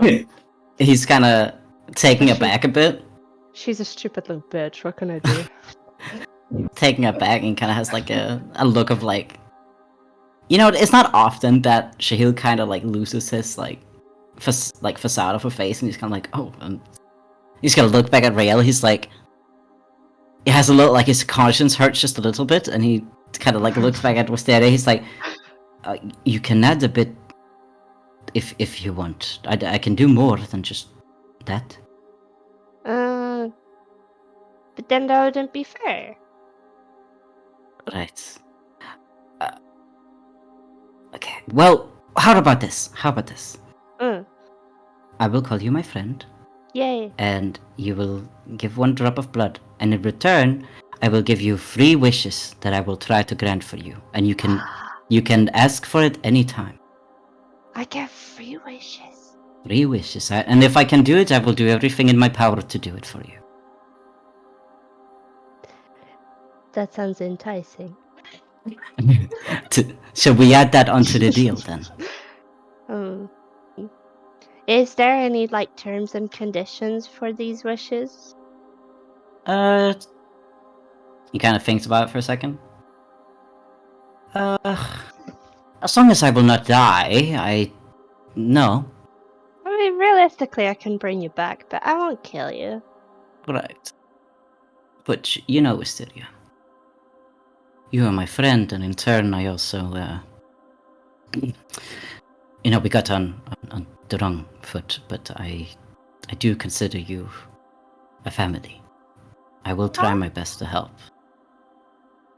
Well, as Ghostly's older sister, I have to do this. Because I'm guessing if you said no, you would ask Ghostly. Yes, I would. So I will do it instead. You're a very, very good girl, Wisteria. Thank stop. you. Do you want my blood or not? And he's gonna stand up and ruffle her hair, and he's gonna look at Rael, and he's like, he has the face of like, see, I talked about it, like, and I even gave her stuff to make the deal cool. He's kind of looking for approval. No. He's just kind of flicking his eyes, watching the whole scene play out. Like, oh god, like he's proud that Shahil is asking and not going head first into it, but at the same time, he's like, shit, he's right. Like, I can't go against that. He would just kind of sigh and roll his eyes and just sort of pointing at Shahil, like, you have to promise me you're going to be careful, and if that 1 month period doesn't work out, you're going to find someone. Do you promise me? Shayla's gonna go up to Rael and hold his hands and like, promise. Now that we is gonna look down at their hands again and kind of look up at Rael's face. Like, I want to see this thing that we have now grow. I will not throw it away foolishly. I will do my best. It's not gonna go anywhere if you're all dead. So, the quicker you get my powers, the quicker I can help you and not dying. I think that's a pretty good deal, just on its own. Rail's like his ears are like flushed because you know he's a bit embarrassed, but he just stomps on the box like quiet you while still maintaining eye contact with Shahil, and he'll just nod and just go, okay, it's okay, and he'll take his foot off the box. Okay, Shahil will give Rael a little quick kiss on the cheek, and he is gonna accept the deal. Alright, all you need to do is just place your finger to the tip of my blade. And Shahil will do just that. You touch the tip of the blade, and immediately a drop of blood is drawn. Your fingernail becomes long and black, and a little bit of your skin becomes scales around your finger. Ooh. And there we have it. In that moment, you learn the name of this devil. And their name is Iblis. How do you spell that? Iblis. IBL. Sorry, what? IBL. Iblis. Thank you. Iblis. Thank you. Okay. The dagger remains floating in front of you. This dagger, it's a +2 dagger. It's just a regular 1d4 piercing damage and things. And it functions similarly to a dancing sword. So as a bonus action, you can command it to start attacking on its own if you want. However, as long as you're wielding it, you can control it. Yeah. And it does additional damage to celestial and fey type creatures. Okay. So Okay. We needed a bit more spice, didn't we? There we go. Okay. So as you take the dagger in hand, a scarab is formed from your evaporating blood, turns into dark black leather, blackish red leather, forms around the blade, and you now wield Iblis, the dancing devil. Ooh. Hell yeah! Oh yeah. Thank you. Moving on to yourself, Quill. As you pry around looking through these boxes, you find a flail of sorts. But the flail is strange. The end of the flail is a similar shape to like a D12. But it's an open work piece. There are spikes on every corner.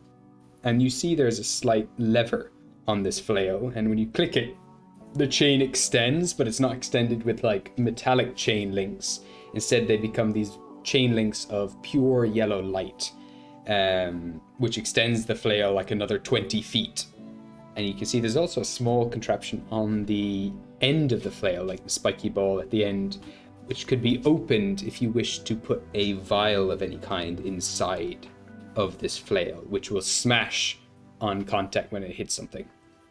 So if you put, say, acid or some sort of oil at the end of it, it'll smash, and it'll also deal additional damage when you attack someone with it. Okay.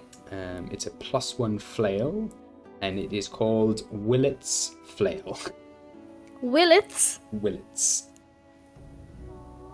Can you spell that? Yeah, I'll put it in the stream chat here. Thank you. Willet's Flail. I'll send pictures of all these to you all later. And it's a +1 flail. Let me see what a flail looks like real quick.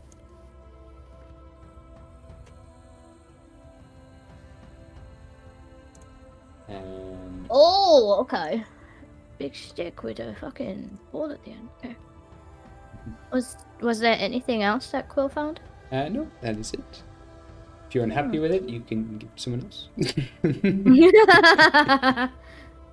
I just don't think it's a weapon that Quill could actually like finesse and use very well. It is very close range. Wait, how long does the spike thingy go? You can also extend it by 20 feet so that it gets launched up to 20 feet from you. So you can hit someone up to 20 feet away from Oh yes, actually, she will take. I will take. I will take the big ball. Thanks. You got a natural 20, right? Unnatural, sorry. Unnatural, okay. Yeah. So I rolled a 10 on the dice and then I added 10. So unnatural. You find a box made of gold. That is inside another box. This box is covered in arcane runes to seal and protect this thing. If you would like, you can try to make an Arcana check to try to dispel them. 100%. You don't even need to ask twice. That is the equivalent of sexy to me. That is 21. Does that work? DC was 20. You managed to dispel the arcane sigils one by one. Takes a little bit of time.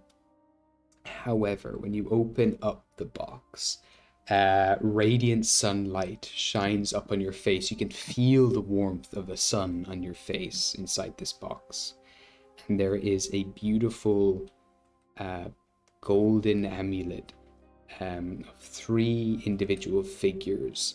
All these 3 winged figures encircling a beautiful crystal that is filled with pure sunlight, this amber crystal. And it not only warms your face, but you can feel your heart being warmed. And you notice there's an inscription on the sigil itself. And it says, "In dawn's first light, my fire will gleam to purge the sick and redeem." Wait, hold on. Repeat that. I'm writing it down. "In dawn's first light, my fire will gleam to purge the sick and redeem." Light will gleam. Wait, I've got in dawn's first light, my light will gleam. And then it says to purge the sick and redeem. Ooh. So I can also send a picture of this later, but if you take time to attune to it, if you all want to spend an hour here, you can. It'll take an hour to attune to this thing. And if you do, you can learn the properties of it. Unless you have Identify, you can also cast that now as a ritual.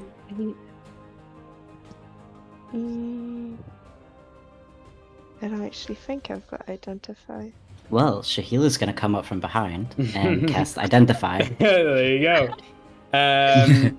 Immediately the dagger begins quivering in your hand as it wants to stab this thing. Yeah. It wants to stab me or the necklace? The necklace. And the necklace. You manage to hold it in place while you're casting this thing, but you know this thing wants to stab this thing. It'll be very happy if it stabs it. You understand that if someone attunes to this, they gain advantage on saves against disease. Evil creatures wearing this necklace will suffer fire damage every single round. They'll burn to a crisp. Right. So it has 10 charges, and it can only be charged when bathed in dawn's first light. And it regains some charges when it does that. On command, you can cast Sacred Flame. 1 charge can cast Aura Vitality. 1 charge can cast Fire Shield. It can also cast Mass Cure Wounds. It can cast Greater Restoration. It can cast Heal. And it can also cast Regenerate. It also Once Sexy. only, it has the ability to cast True Resurrection. Oh shit! And if you do, it will be destroyed. Oh my Cat god. just Okay. gave me the dirtiest side eye. It can bring anything back to life that has been dead for up to 200 or potentially longer years. Okay, well, Shahil is relaying that information. He's like, wow, it's a powerful little thing for you, no? Let me kill it. Right, no. I will find you something else, but, If I can kill this, you never have to give me a Right. drop of blood again. right, no. I hate you. You... That's okay. And he's gonna take the necklace and he's gonna put it on Wisteria. Oh my god. The dagger is like Shahil's teenage son who's rebelling. Yeah! Ah, There we go. I forgot to ask, when do you need blood? Oh, like, do you Um, need it like right now, or will you go like, hey, it's blood time, and then we'll go Oh. walk together to like a little private room, and then you prick my finger, and I go, Let's not keep it private. But I will tell you, yes. amazing. But- Also, but, I look so good with this necklace. Look at me. You do. You're like a little sunshine. Maybe that's what we should call you. Yeah, cause I'm no longer birdie. I've got no wings. No, but you lost your wings, but you gained something else. You're now... Sunshine. Yeah. We will call you that. I like it. How cute. Wow. You are cute. Oh my god. Right. Who are you? Ooh, I'm Ew. the heel. Right. Yay! Right. Are people done looking around, or Yes. would we like to move on somewhere else? It's up to Can I yourselves. quickly have a gander at that small little blue box in the far corner? In the far corner, I mean, Yeah, next to the lights. it seems to have just a bunch of clear crystals inside it. You can give me an Arcana check if you want. Yeah, I'd like to have a little gander.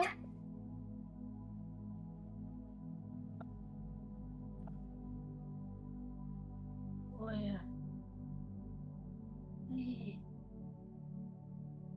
yeah. 21. You understand these to be wizard chalks. They can be used to write magical arcane sigils and seals and stuff like that.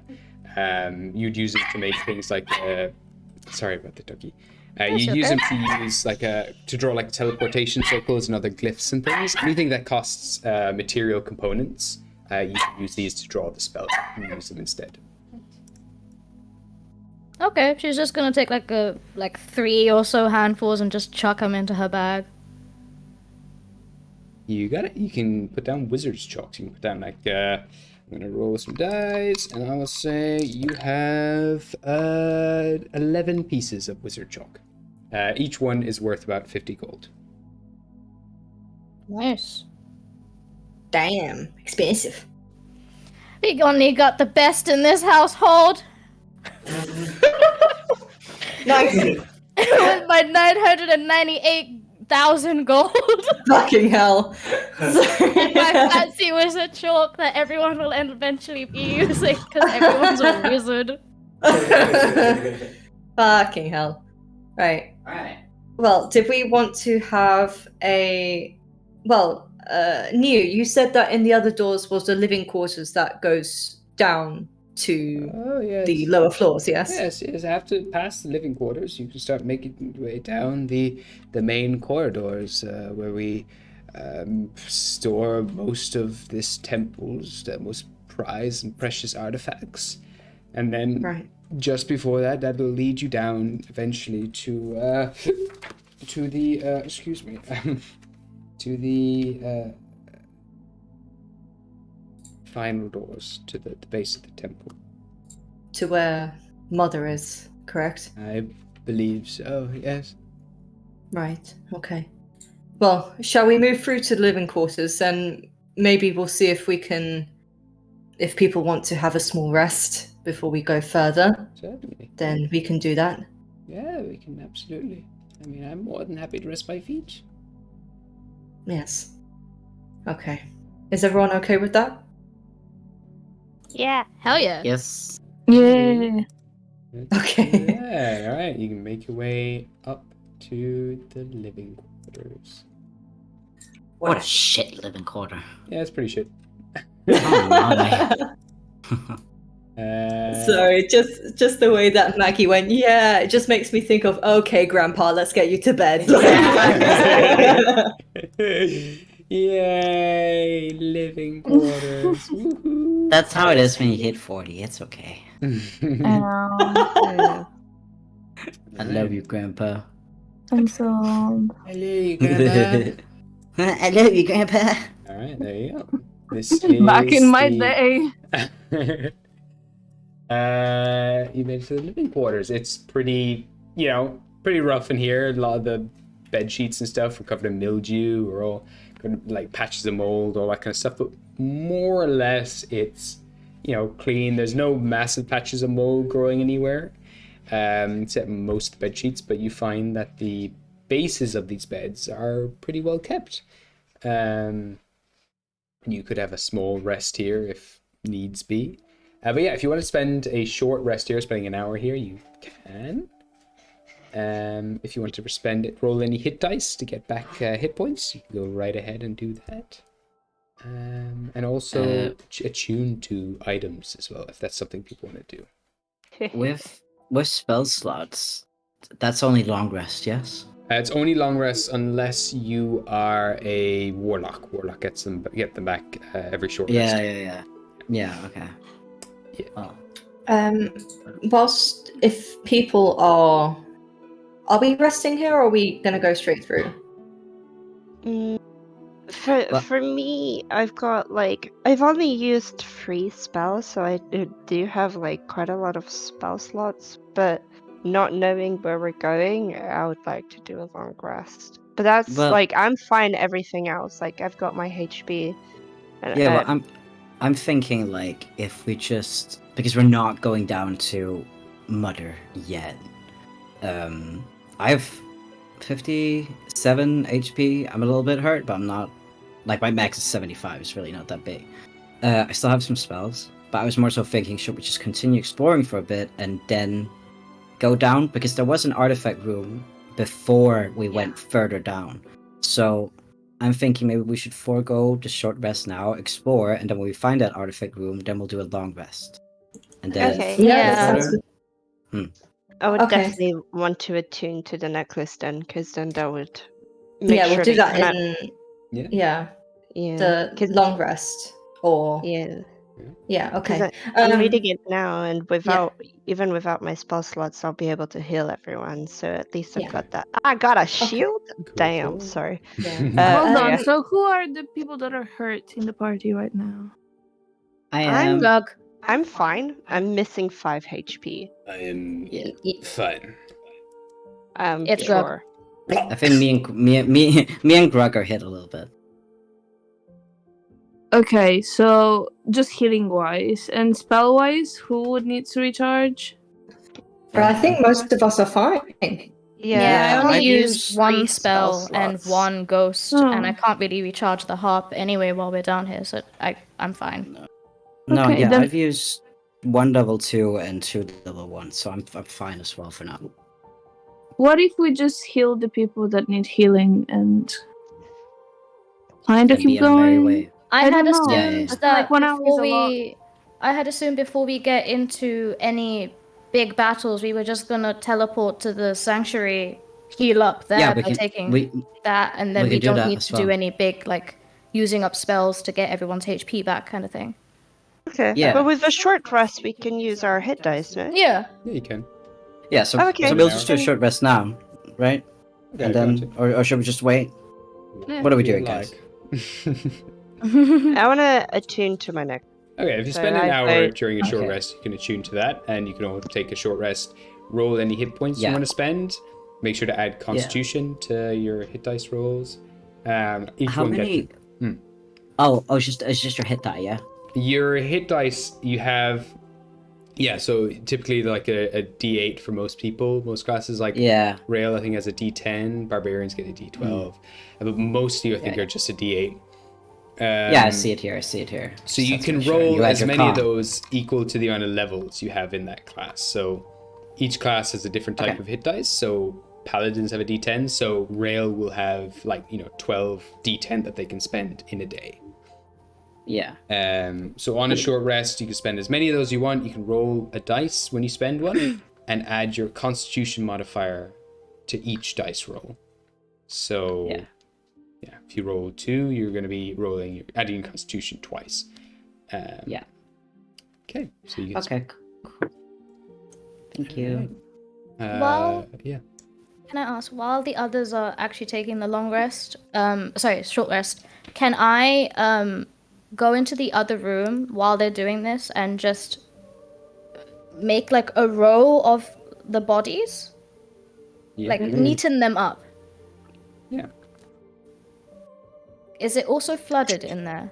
That's why the water's in there. There is. The water's everywhere. It's kind of just it goes up to your ankles. Maybe goes a little higher for you. So yeah, there's a little bit of water in there. Yeah. Okay, she's gonna take off the body bags, and make a row of all the bodies, just neaten them all up. And instead of spending the hour resting, she is going to pray. Beautiful. So you can spend some time with those. Yeah. Whilst Quill's doing that, just because like the bed frames and stuff, it's a bit messy in here, but it doesn't look like it's been absolutely ransacked. Just see if there's any. I know some people might have hidden items like in pillows or mattresses or something. Anything that's left behind in here. I don't think there will be much, but just in case, because you never know. Give me an investigation check. Yes, sir. 19. 19. Amongst them all, you do find a little alchemist pouch. Alchemist pouch. Yes. 2 seconds. Should find my notebook. There it is. So inside here you see a few different things. One, you find a couple of pieces of crystal coral. And crystal coral. Crystal coral. You find 2 pieces of crystal coral, which is currently very rigid. It's almost like it's being kind of carved out of like marble or something like that. Like really, it's not the same way coral will be, where it's very bumpy. It's very smooth and slick, almost like steel. You find a Dracus flower. Dracus? Yes, a white Dracus flower. You would know the name of the Dracus flower because these flowers, particularly in Jotunheim, white ones grow. And they're known for being kind of similar in shape to dragons. Do they have any properties? Yeah, you can give me for each of these. There's one other ingredient. Give me 3 nature checks here, neither nature or medicine. Nature or medicine. Okay. 3 of them. 3, yeah. Okay. Oh, well, first one is a nat 1, so no. Second one is a 16. Okay. And third one is a 12. 12. So you have no idea what the crystal coral does. Okay. However, the Dracus flower, they can come in a variety of different colors. And if eaten raw, you can reduce, it kind of gives you a boon or a blessing towards whatever kind of, based on whatever the flower is, it'll give you a different kind of resistant type. So the white ones, if they're consumed, you can reduce damage from cold attacks by 2 for the next hour. So resistance to cold attacks. Yeah, by 2 points. But if you can brew them into a potion, you can get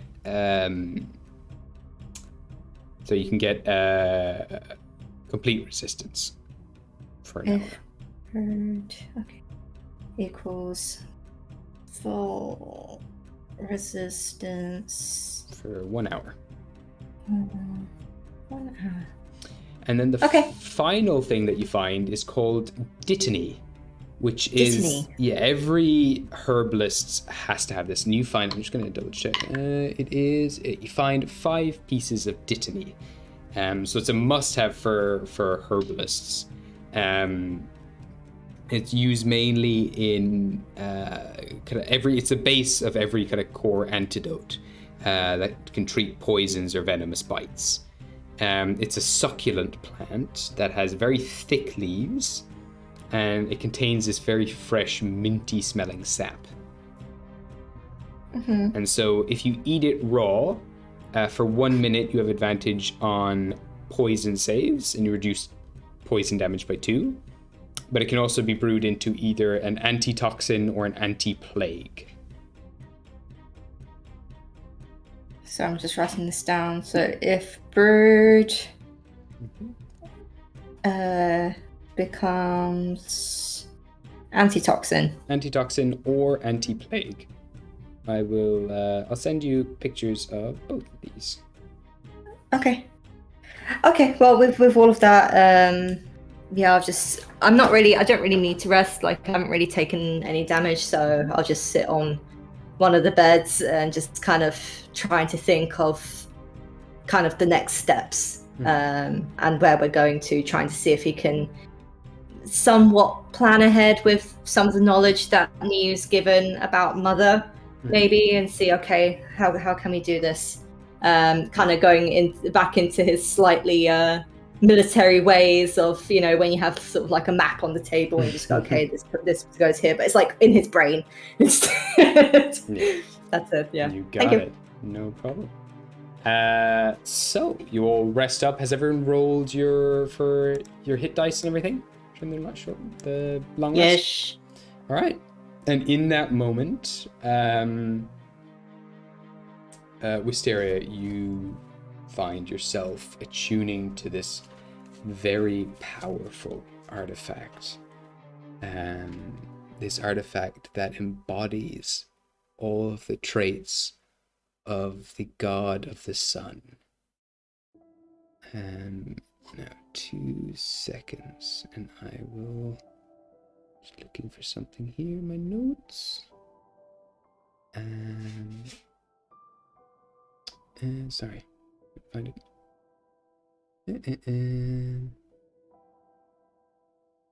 Yes, here it is. So I'll admit I have forgotten the name of the god of the sun. I'm trying to find it. I think I may have him. Thank you. If you do, that'd be great. It's Spectra. Oh no, Spectra is the god of light. No, this is someone else. So Spectra is Kossuth? Kossuth, yeah. So yeah. Kossuth is this titan. You become you're very aware. You know your religions and all that. Kossuth is this titan of fire and heat. And the people believe that the sun is his realm, where he exists in. It's his domain, called the Undying Pyre. And what was his name again? Sorry? His name is Kossuth. Kossuth. Yes. What? Kossuth. Thank you. You're welcome.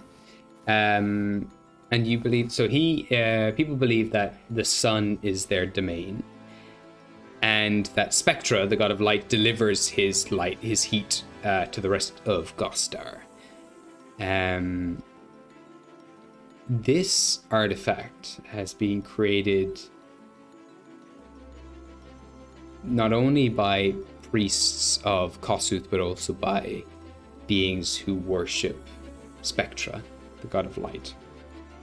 This is an amalgamation of two religions joining together under one thing that they love most of all, and that is just life in general.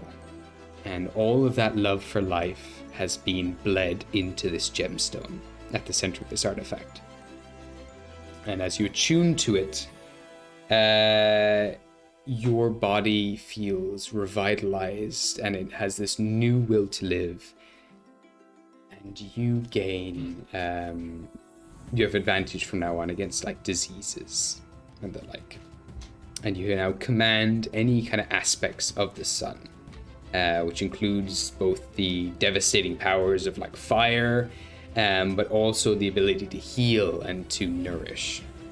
And so that all the charges and all the description of the thing is there in the magic items channel. If you have to look at it. Wow. It's big, juicy artifact. Oh, that's so cool. But yeah, keep in mind, you won't be able to regain charges here in the temple, as it needs to be bathed in like the first light of the sun. All right. So with that, as you all finish your short rest, do you want to continue on? Yeah. All right. Yes, just to make sure, because I know Maggie is a bit tired. Yeah. Should we just keep going, or? Well, we I can. am brain dead. Yeah, we can definitely wrap it up here. I have like one last point if you want to cover it, unless you want to stop here. That's perfectly okay.